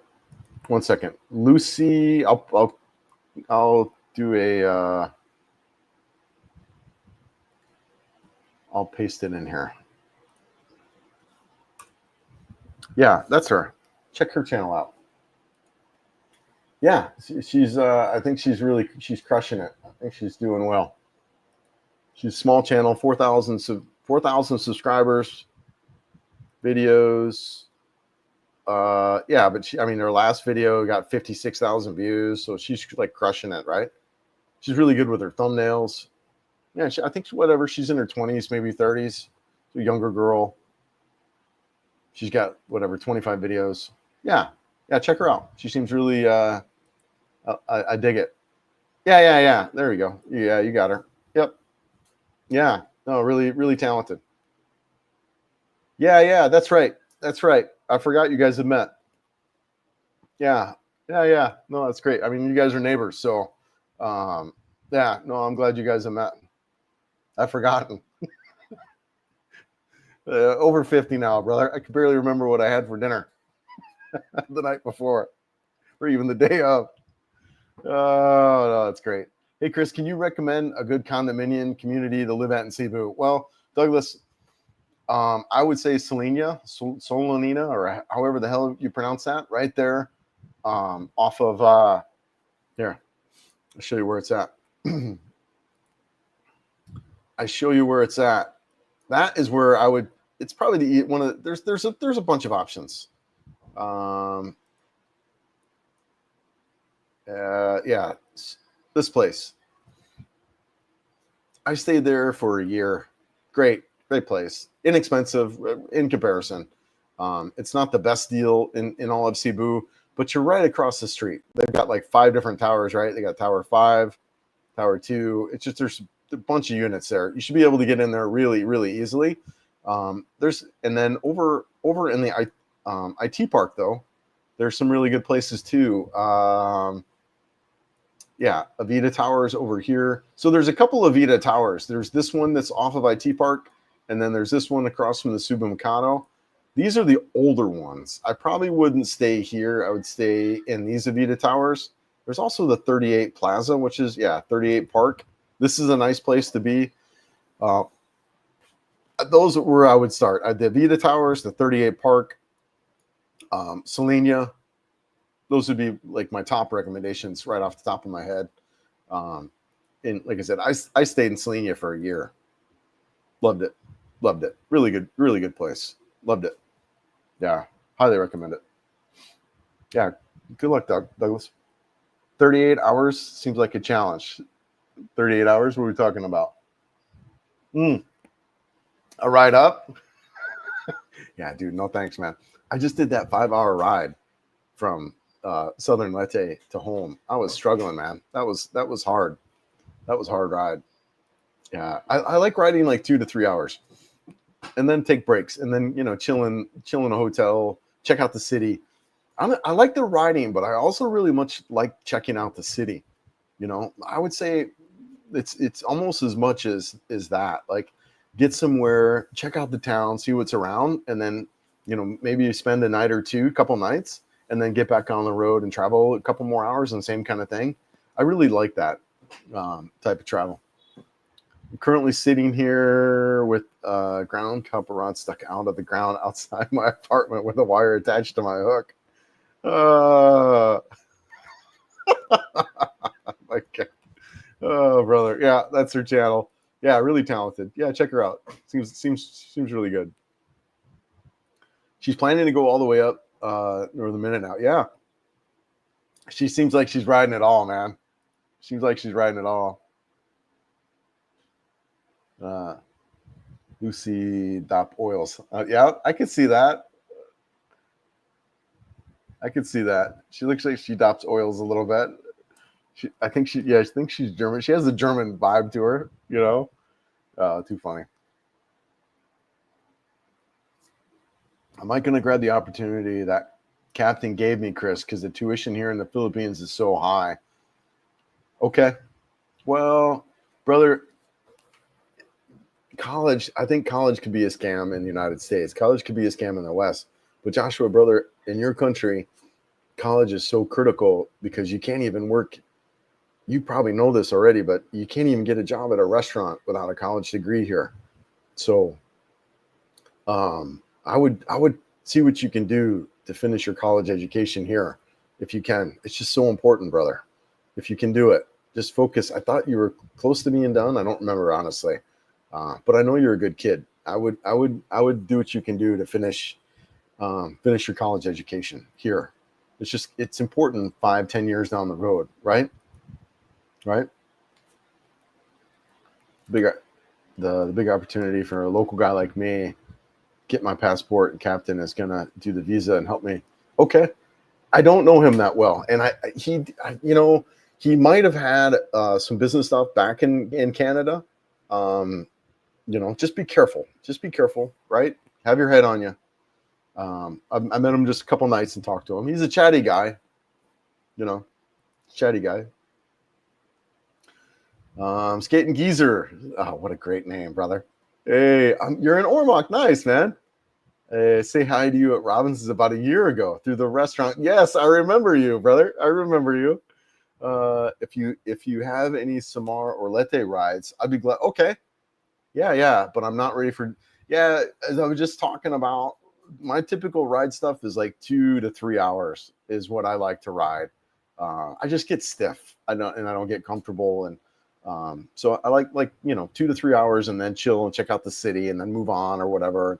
Actually, I'd like to spend 2 nights in a place and then go, because then because I got a lot of crap to unpack, and then if I just spend one night, I feel like I'm packing and unpacking and packing and unpacking, right? So I'm with you.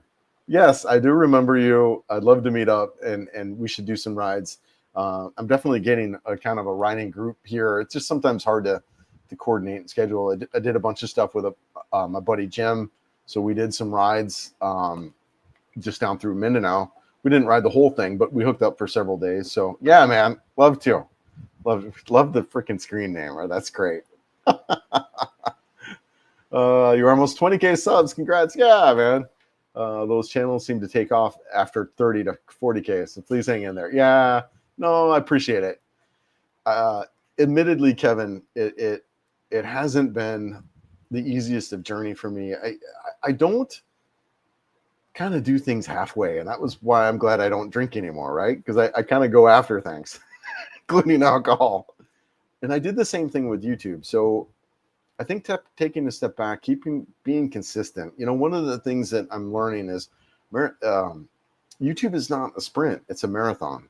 And just kind of like what you're pointing to, it just takes time and to grow and develop. And treating it more like a hobby as a passion. It is a passion of mine, something I want to continue to grow and develop and get better at.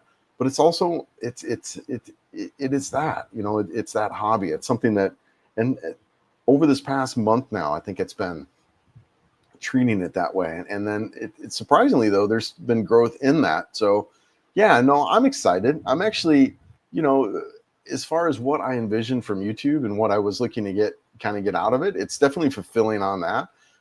There were some monetary goals around that I'm not even close to fulfilling on. And it was 24 to 36 a year. I'm like at 12. I'm not even at 12 a year. So they're way off on kind of the monetary goal that I wanted, but whatever. It's not about money, and it never was for me. It was a way to keep myself really mentally stimulated as I'm here and keep myself kind of busy, right? But yeah, no, it's been a roller coaster. It has been a roller coaster for me a little bit, but for the most part, it's been good. I do enjoy it. There were some struggles, like I was saying, when I was in Cebu and having the channel, and then, kind of meeting up with a bunch of people. That didn't go so well for me. But yeah, no, it's been good. I appreciate it. No, thank you, Kevin. Appreciate it. Let's see. A good racket to get into is teaching teachers how to be teachers in Asia. Okay. You can charge them 1K a month and have 20 teachers training. Okay. Yeah. Interesting. Yeah. Okay. I haven't heard that before. That makes sense, I guess. Yeah, for sure. That was one of the things for me too that I really kind of got, is that I kind of want to be retired. I want to retire. I want to travel around. I want my focus to not be so much on YouTube and videos, but have it more beyond kind of why I moved here, with health and fitness, right? Like, just enjoying myself, chilling out, and that's been kind of where I've been the past well, it's kind of been where I've ever since I moved here, but just kind of resetting that focus. You could easily do, do some training. Hello, Chris. How long have you been there in the Philippines? Hey, Miss Montreal. I've been in the Philippines since December, a couple of years now, so 2.5 years. I was in Colorado before that. Lived in the Colorado since the late 90s in the Denver area. And really got in a pretty serious motorcycle accident shortly after a divorce and during all this during the pandemic. And through that, decided, you know what? I want to do something different with my life. And my life can't be about my career. It can't be about, working for this law firm as an IT guy. So it's like, you know what? Let me try something different. And that's what happened. I was like, I started looking at Southeast Asia. I started looking at outside the United States. I was really looking for financial freedom. Where can I be in the world where I can survive? Where can I be in the world where I didn't have to have it be about that? My like working, right? So Southeast Asia, Central America, South America, and then, eventually found the Philippines in that inquiry. And I love it. I can't wait to check out more of this whole area. I want to get out to Cambodia. I want to get out to Thailand, Vietnam, Indonesia, Malaysia. There's just so much to see in this area and quite easily accessible once you're out here.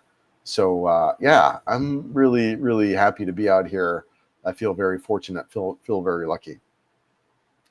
Detox spa also work. Okay. I guess is fast. Yeah.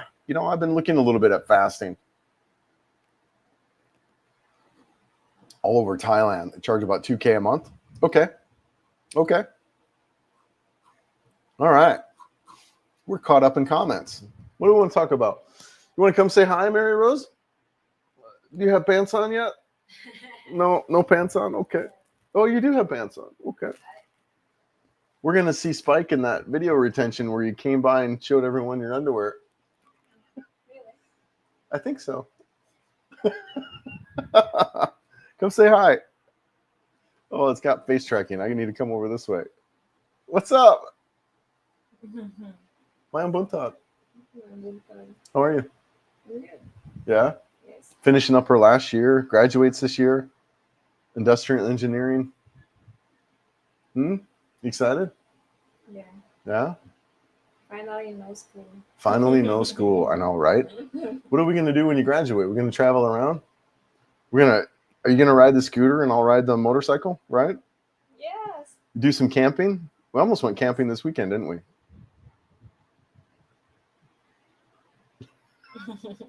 What are you going to say? We haven't tried our camping. We haven't tried. We need to go camping? Yeah, I'd like to go camping. Where do you want to go camping? I don't mind. You don't mind? Yeah. All right. Well, good choice. Filipinos know hospitality is in their nature. Absolutely. Yeah. No, you're right on. I'm it's very happy to be here. Excited to be here. I love it out here. I do. I mean, things are much better. My life is a lot better here than it was in the West. It really was. And that's an interesting thing that I was talking with my buddy Jim, who goes back and forth. He's got a home. He's got all kinds of this stuff set up, and he's got a family home that he's been in for decades, right? And that kind of deal. And he's got a bunch of friends around there. One of the things that I see about the guys that are here, they don't really have a lot of that. I had a home. I sold it during my divorce, and it was really in this reset of my life during the pandemic even, and it just never got established. So when I moved here, I wasn't leaving a lot of stuff behind, right? Only 4.8 of the YouTubers even, hit a 10,000K subs. You have no idea how much you're killing it. Well, I appreciate that, Kevin. No, thank you so much, brother. I challenge you to get the plaque of 100K. 5%. Oh, wow, man. That's really, thank you. Thank you for your kind words on that. It's fun. Like I said, I enjoy it. I do enjoy it. I enjoy the filming. I enjoy the editing. I enjoy the creation process. Being an IT guy, I never knew myself as someone who is creative at all. So Yeah, I do enjoy it. There's some negative sides with that, but I'm navigating that. Checking in from BGC. What's up, man? What's up, Koya? Huh? Subs mean nothing. It's true, man. Yeah. What do they say about subs? They're a vanity metric after 1,000 subscribers. I mean, I think there's some truth that subs mean a little bit, right? In theory, the more subs you have, the more people who are going to be exposed to your videos right away. But if your subscribers aren't watching your videos, that can hurt you, not necessarily help you. So, so there is some truth to subs mean nothing, especially after when you get 1,000. The pay scale is basically 3 prints worth of views are where it's at. But honestly, if you're really trying to make money off of YouTube, and David Bond gave me this information early on, and he's right on. He says, look, the people who are making money on YouTube, they're not doing it. They're doing it off platform. They're either selling a course, they're doing something else off platform, Patreon. They're getting people off platform mainly they're selling like business. The YouTube is a face for a business. That's how people kind of make, I would say, probably more than any kind of, like, if you're trying to survive on YouTube in the United States, that's how you're doing it. You're doing it off platform. Yeah, you don't make money with views. Yeah, 15,000 views is $45, right? Yep. No, you're right on, man. Yeah, no. Amen, brother. Amen. Yeah, it's about recreating. It's about documenting my experience here in this country and traveling around. Yeah, appreciate that, Captain. Yeah, absolutely. Thanks, brother. Miss Montreal. I was born in the Philippines, and now I'm living here in Montreal, Canada. Okay, yeah, for sure. When I retire, I'll go back to. Yeah, I love it out here. Yeah, thank you. I love your country. Hope you make it back soon. Yep, just living the dream. Or is it a nightmare? Maya. Like Geo, they're all selling hip sacks and trinkets. Yeah, that's true. They got their little coffee cups and their dating sites that they're getting paid for. Yeah, the dating sites, man. I mean, seriously, Facebook dating, that's all you need. And it's free. The dating stuff is all free. Tinder's free. Facebook dating's free.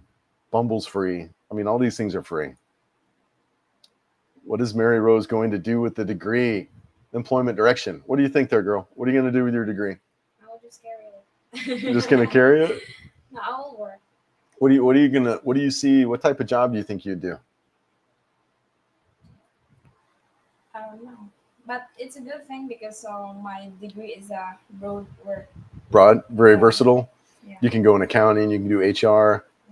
Yeah. You can do management. Right. Yeah. So what type of work are you going to do? What do you think? You don't know? You get a job up in Angeles City? Joking. I'm teasing. But yeah, no, we talked about Davao City or Tagum or stuff like that. Yeah, there's lots of work you could do. Yeah, if we will just stay for like a simple or a small town like this one, maybe I'll get 6 months for teaching. Yeah. No, start teaching. Getting $500 checks from sponsors. Yeah, that's how you can do it for sure. Sponsorships. I've had a sponsorship deal, and it's been great. I can see that through the Uchi that cam. I actually really like that device. So the thing with me on the sponsorships that I'm doing, once I start getting more and more, if it's something I use or believe in or have a good product, I don't mind talking about it. You know, I did a video for Seat Concepts. Now, granted, I'm not sponsored or any affiliation with them, but if it's products that I believe in, like, I have no problem at all. I'm not going to promote something I don't feel is a good product or I don't use. I had dating sites contact me and said, Chris, we'll give you X amount of dollars per month. I need one video for you a month if you promote our dating site. And I said, I would refuse because their service is garbage. They charge they charge like $100 a month for a service that is absolutely horrible, man. You can get free dating stuff. So I just look, if I'm going to promote a product, it's because something I'm using and believe in. It's not something I think is garbage. But yeah, anyways, that'll come as I get as a channel. That is one thing that subscribers do matter, is when you start getting these bigger subscriber numbers, companies start looking at you and saying, all right, let's pull him in. Let's pull this person, this channel in a little bit and see what they could do to help us promote our product. So that is one area where subscribers counts does matter. You can get access to bigger endorsements and stuff like that. I think of how many chicks are paid. Yeah, to live for OnlyFans and YouTube to work 5 hours and make 8K their first week. Yeah, it never happened, but 1,000. Move on to work thereafter. Yeah, man. Yeah. No, there's definitely yeah. I was just joking. I was just teasing her. What's in there? Angeles City. Yeah. That's where all the sex workers and all that are at. Yeah. No, I was joking with her. There's no way she would do anything. She is way too conservative for that kind of stuff. Yeah. I got an elbow in the back when she just understood, right? No, she's not. I'm just teasing with her. Just joking. I just wanted to thank you, Chris. I was seriously considering Baja California. Okay, yeah, cool, man. Before coming across your channel 6 months ago, I still. Oh man, Dino, appreciate you, brother. Can't wait for you to come out, dude. When you coming, man? When you coming? I think I've seen a little bit of stuff. I think you're coming out here soon, right? Yeah, just teasing with her. There's no way. Yeah, she's a good girl. I think what I see from her, right? And we've talked about this, and I don't want to influence anybody and what they're up to, but she's like a natural teacher. She really is. She's tutored kids. She loves working with kids and stuff like that. So I see her, and she loves math.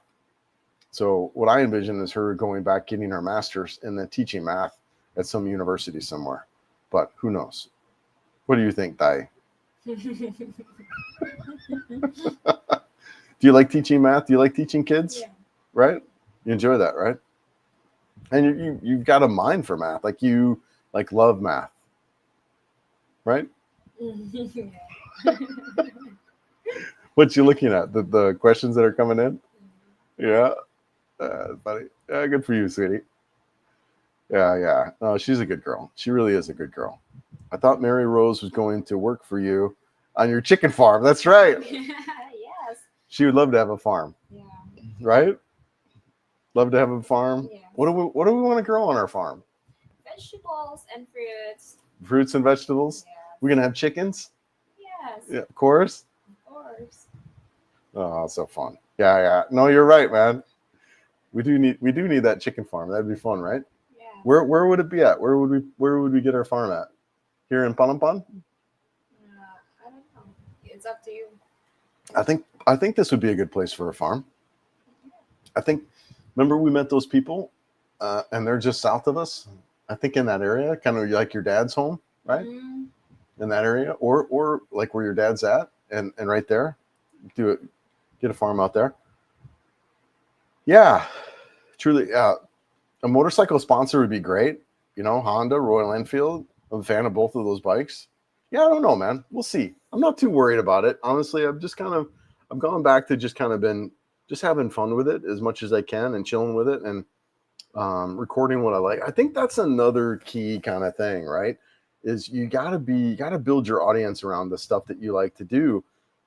We talked a little bit about Paul, and not Old Dog, right? But the other, whatever they're talking about, that other Paul. But you start chasing views, man, you get in this avenue. But if you can be true to the content that you want to create and just create it and keep going and just being patient with it. But yeah, no, it's possible.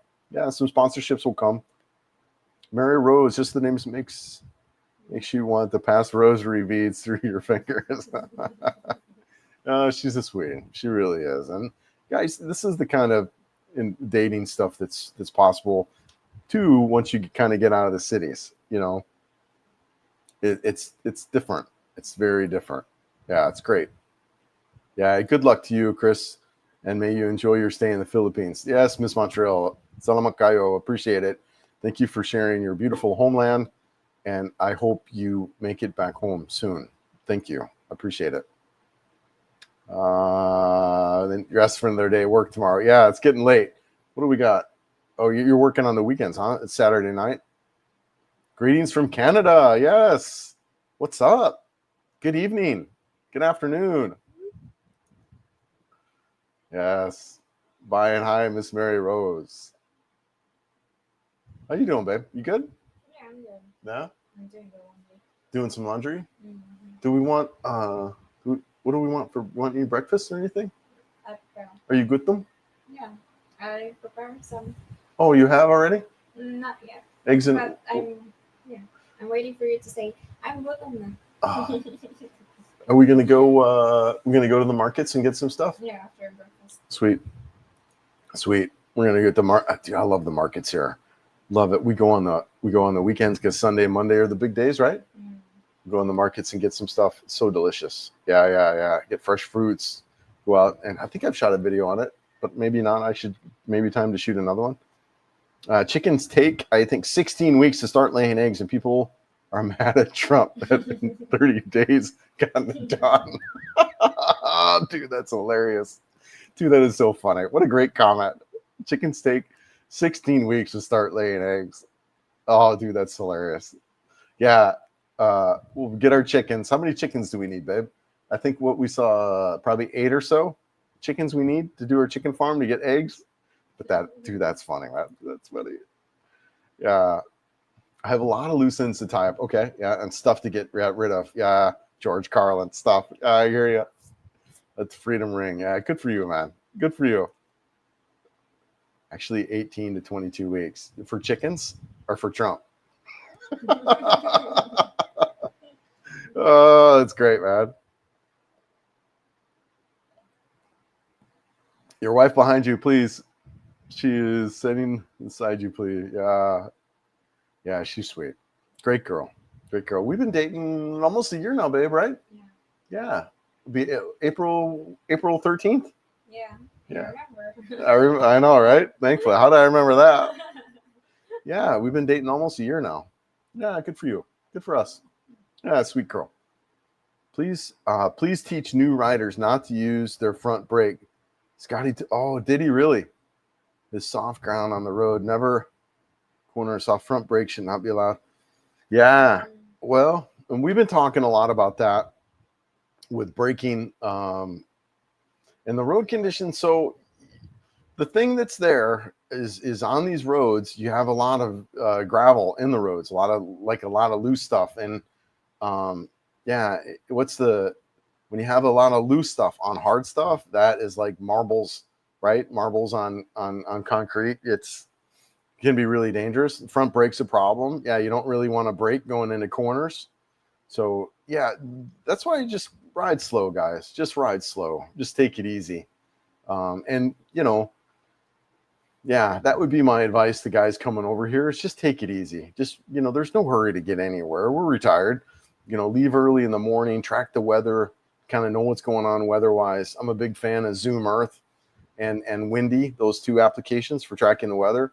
Get good rain gear, and just be ready for that type of riding. And then, and the road, know that the road conditions aren't the greatest, and just go slow. But yeah, that's too bad. Yeah, she is, isn't she? She's adorable. What do you think, Aying? Are you adorable?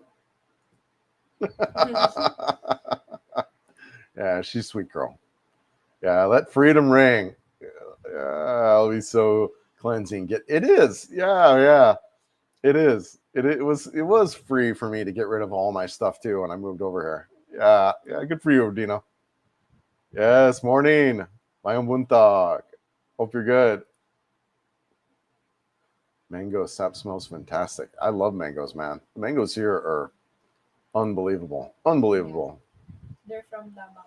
Yeah, they're from Davao. Yeah, we didn't realize that, did we? Yeah. When we were here, I thought, store, and they said they're from Davao. Right. Most of the fruits. Right. She's looking after you and the rest of your life. Take care. I know, she is. She takes great care of me. Amazing. She takes phenomenal care of me. Cooks and we help each other for sure, but you know, she'll have eggs and rice and mangoes. All it's just great, man. No, it's amazing. Thank you, babe. Appreciate it. And I help her, right? She's finishing up her school, and she's got a great place to be here and safe place to be, and right, you got food, you got shelter, you got good internet and laptop, and we travel around and we try to do fun stuff. Yeah, no, but she's taking great care of me for sure. It's so incredible, right? You better remember, right? What do I better remember? What did Tommy say earlier?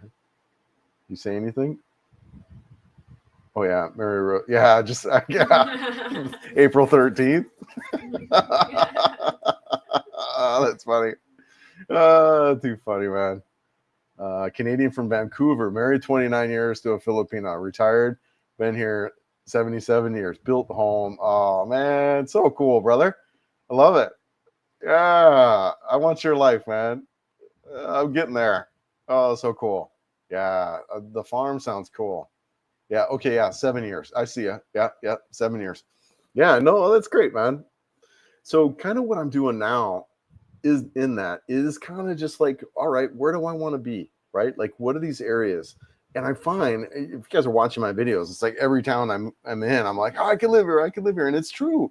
I love all these towns. And then when I come back to here in Palompon, I'm like, wow, this is so, I got a beach. I mean, just 2 days ago, we were down at the beach, just chilling out. Now, granted, the thing I don't like about here is there's not much going on here, which, Also, too, the hospitals are not really good. the hospital, but in Ormoc, which isn't far away, it's an hour. I don't know, man. Yeah, I don't know. There's so many great places. In Leyte, this coastal area, you got beautiful, beautiful sunsets. I don't know, man. I can't figure it out. There's so many places to be and be at that. Just like, wow. Yes, yeah, I got you, man. 7 years. Yep. Both are blessed. Please always keep safe together. Yeah, no, thank you. Salamat kayo. Yeah. Yeah, keep us all in the faith of God, please. Yes, salamat kayo. Scotty Boy had his phone fall off while riding. Yeah, he went off the scooter, hit his front brake, just not knowing how the brakes were used. Yeah, I think he's a new rider, right? Like a lot of guys. You just got to be careful. The brakes can be, especially on the Honda ADV 160, the one that she's got, they can be really bitey. So it's one of the reasons why I kind of actually like a full-size motorcycle. Here's what I would say about this. Like, if you're used to a full-size motorcycle, if you're able to ride, get a full-size bike. Get both, honestly. And you know what? I'll probably shoot a video on this because I love my motorcycle, but I also love my scooter. So we'll use the scooter a lot for just around town, to go shopping, to pick up groceries and that kind of deal. But if we want to hop on the bike and go like ride, we'll take the motorcycle. It's actually a lot safer. Like, if a dog came out in front of me, I can go over that dog. Now, granted, I don't want to, but I can go over that dog. Not a problem. I'm not going to come off the bike, whatever. And the tires on the bike, I've got big tires on there. I could roll, I'm better in the wet. I've got, it's just a better machine to travel the roads, so that's what I would say to that. If you're going to travel around the country, get a motorcycle. You're safer in that way. And then around town, get the scooter. It's I love it, man. We ride the scooter all over the place. Yeah, mangoes have extremely high calcium and the same terpenes are responsible for intensifying the cannabis high. Really interesting. Yeah. I freaking love the mangoes, man. They are amazing. They are so good. They're so good. Thanks for the heads up on Cebu and the community. Yes, bicycle dynamic. Yep, it's making me touch down Philippines 3 weeks, and I won't be near IT Park or BGC. But the fact that dating apps have been deleted pre-arrival, well, it's just whatever, man. Like, right when I first moved to the Philippines, I didn't really date at all. I was really just kind of getting my head on, figuring out where I'm at. That I didn't date for 6 months. And then I got into the dating apps, and then I started dating a little bit. Actually, no, I met Joe and then dated her for a while. And then when we broke up, I got on the dating apps and dated a little bit. But yeah, I mean, just be careful, man. I would say, anywhere you're going to want to have your head on you, because you can easily get wrapped up in, holy crap, I got a 21-year-old girlfriend and this is amazing, right? And you just want to have your head on you and be aware of what's going on. And in those environments, in particular in Cebu, where maybe they've dated a bunch of foreigners and they're perfecting their craft, so to speak, in that whole world of landing a husband, you want to be careful with that, and make sure it's just but if you're just looking to date around, like, have it not be anything serious or casual, or committed, Cebu would be, you could do that there. You just want to be really, really have your head on you. Know that you might be taken for a ride, or like if you're chatting with 3 other girls, she's probably chatting with 4 other dudes, whatever. Just know that that's there, right? Yeah. Yeah. My favorite mango in the Philippines, favorite mango in the Philippines that you can never be found only in the Philippines, is so sweet. Yep. Like husband, take care of the family, and loving wife and the family. Yeah. Yep. The mangoes here are unbelievable. They're so good. Yeah. Like the husband, take care of the family in the Philippines. It is that traditional relationship, like probably what my grandparents had. It's traditional like that, right? Where you have the husband who takes care of the house, the family, and you have the wife who takes care of the kids in the house, kind of deal, right? Yeah, it is very much like that, which, whatever, not that that's right or wrong in the United States kind of deal, but it's different, right? Kevin, been looking at, how do I say that big? Tag Billy Round? Tag Billy Round Bohol.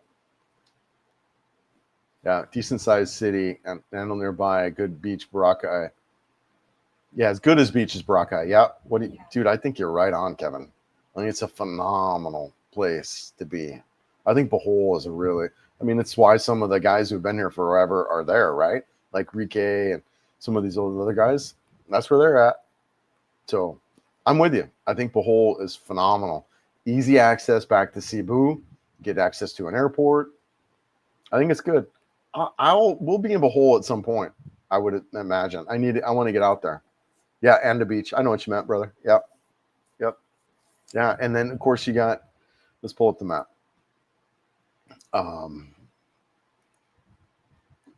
Yeah. So here we are. There's Tagbiliran City, big city. You got access to all your stuff. And Panglao, right? If you wanted a fun touristy time, you can go to Panglao and you can hang out. You can go down to, what's it, White Beach, I thought, right? Alona Beach. Yeah, Alona Beach. It's nice. Freaking dude, the snorkeling here, where's that? Napoleon Reef? Yeah. Man, that was so cool. I did a video on this. Shout out to Jim at Living Overseas TV. He introduced me to that. Yeah, Bohol is great. And then you've got a lot of, beautiful, beautiful terrain. Yeah, no, I like Bohol. I could see living there at some point too. And like we're saying earlier too, quick access back to Cebu. So yeah, I'm with you, man. I'm with you. It looks good. I think you're right on. I know Kevin, another Kevin, he's out there in Bohol and loves it. My husband is British and we have 2 kids. Property in the Philippines and a farm in Davao. Yeah, nice, beautiful, and happy in life. Yeah, no, so beautiful. Yeah, good for you. Yeah, I love it. Congratulations. Yep. Yeah, you left the West, Danny DeVito, and you landed. That's right. It's so true, dude. I joke. I said, you get here in this country and you're John Holmes and Jeff Bezos at the same time. It's wild, man. Right? Yeah. What's your motorcycle make and CC? Why are so few bikes over 250 cc? Yeah. All right. So my bike, I have the Honda NX 500. It's Honda redid the CB500X, the 2025. And then, so I have that bike, phenomenal. I mean, it's Honda, right? Bulletproof. So love that bike, great bike. It's a street bike, right? With really mild off-road abilities. It's pretty much a street bike. Love it. And the reason why there are a few bikes below or above 250 cc, as you're pointing to, is scooters are just so practical here. They really are. They're affordable. So it's what the average Filipino can afford to buy, unlike a big motorcycle. And they're just, you don't, the travel speeds are so low. Like, people don't really ride above 50 miles an hour here. Outside of Manila, Luzon, you have a little bit of interstate up there, but the speeds are slow. So you got a practical machine, inexpensive, that's suited for the roads. That's why you kind of have that dynamic where you've got lower CC. Leader bikes, you're not riding fast, right? So 1,000 cc motorcycle that is capable of riding 120 miles per hour when you're hardly ever above 40. That's why you don't have that. You need something that rides slower, that's good and light and nimble in the city, that's got storage. Scooter. So that's kind of why you see what you see here in the Philippines. So great question. Yeah, it's true. It is true. And I was on the road at Valentine's Day. See that? She just, I wasn't here. I was gone. So yeah, we're gonna have to do something. I'll be back by then, won't I? I will be back by then. I get back on, I think, on the 10th. Oh, too funny. Yes. Yeah, right? Too funny, Tommy. Mango is double turn in the Philippines. Deviants. I love the mangoes, man. Lame. Hey, Chris. You're just a boat ride from Calamagan Island. Yes. You guys enjoy it there. Been there in the 90s. No one was there. Make sure to bring food and water. Lock it up. Dude, we've been to Calamagan Island. I love it. I can't wait to go back. Right? We should go back. Let's go back and check it out. That would be a good first camp test with our gear. Yeah, no, you're right. Let's pull up the map. Let's see here. Yeah, right here. Calamagan Island. Dude, it's so beautiful out here. So gorgeous. Loved it. Yeah, and it's not far. Like, it's right. Like, here we are in Palompon. Oh my gosh, that feels so good. Here we are in Palompon and right over. So, yeah. Yeah, man. No, you're right. It's beautiful. We were there. We need to go back. The Philippines has so many mango. It's interesting. I didn't realize that there were a lot of mango different. Yeah. Some mangoes that it's not ripe is aslum. Yeah, aslum, a little bit sour. Yes. And what's sweet? Tamis? Tamis is sweet. Remember I let you try the apple mango? The green one? The green mango? You said it tastes like apple. Yeah, it did. Yeah. It tastes like a green apple. Yeah. Yeah. Green mango tastes like a Granny Smith. Mm-hmm. Really interesting. Not like a. And then the paho and carabo is big mango, but they're so sour when it's not right. Gamir, the Ilo, what's that? Gamir is that island off of there? They're known for their mangoes too. Yeah. No, but you're right, brother. Yeah, lots of different mangoes. Yeah. Native Pancho, apple, mango being the best in your opinion. All right. You're on Negros. All right, cool, brother. All right. Yeah, I like Negros. I rode around Negros a little bit. Northern Negros is gorgeous. Enjoy your time. To both happy, simple, smile, good, healthy, be safe always. Salamat kayo. Thank you too. Blake just said to hit him up. All right. Okay. All right. Yeah. No, absolutely. Especially when I'm back down in Davao City, I would suspect I'll be back down there. Love to. Yeah, John Base. Infinite peso plus. I know, right? Dude, you move here, you become John Beso. That's funny. It's so true, man. Roses rubbing your back. What? Not only lovely, dude, I'm telling you. It is a great life here in the Philippines.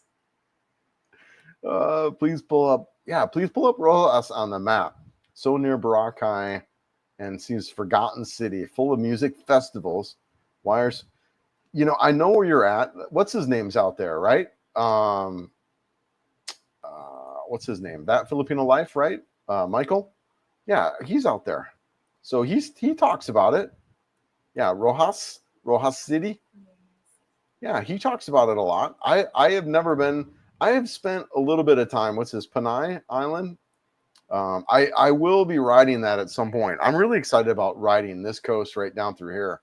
But yeah, so here's Iloilo, and then up north of that you got the Rojas, and I think that's where Michael's at, right? So he's up there, and then also too. What's that? The Texas Filipino is out of Iloilo too. So there's some guys up there. Not very many, but there's some. But yeah, Rojas names sounds great. Yeah, Mike's up there. Yep. We should meeting together soon. My husband and Davao. Yeah, no, I'll be in. We'll be. You know, we might live there. I don't know. I could see living in Davao. I could see living there or Togum. Well, I'm out. Thanks for the update and entertaining. Good to see you both. Yeah, I think we're gonna bounce out too, guys. Been at it 2.5 hours. We're gonna get some lunch here, brunch. I got to use the restroom. I've had 3 cups of coffee, so really appreciate everyone watching and hanging out, and enjoy being here. It's always fun. Yeah, thanks, Mary Rose, for being on this one too. Thank you for being here. We'll catch you guys on the next one. En fin, ayo. Take care.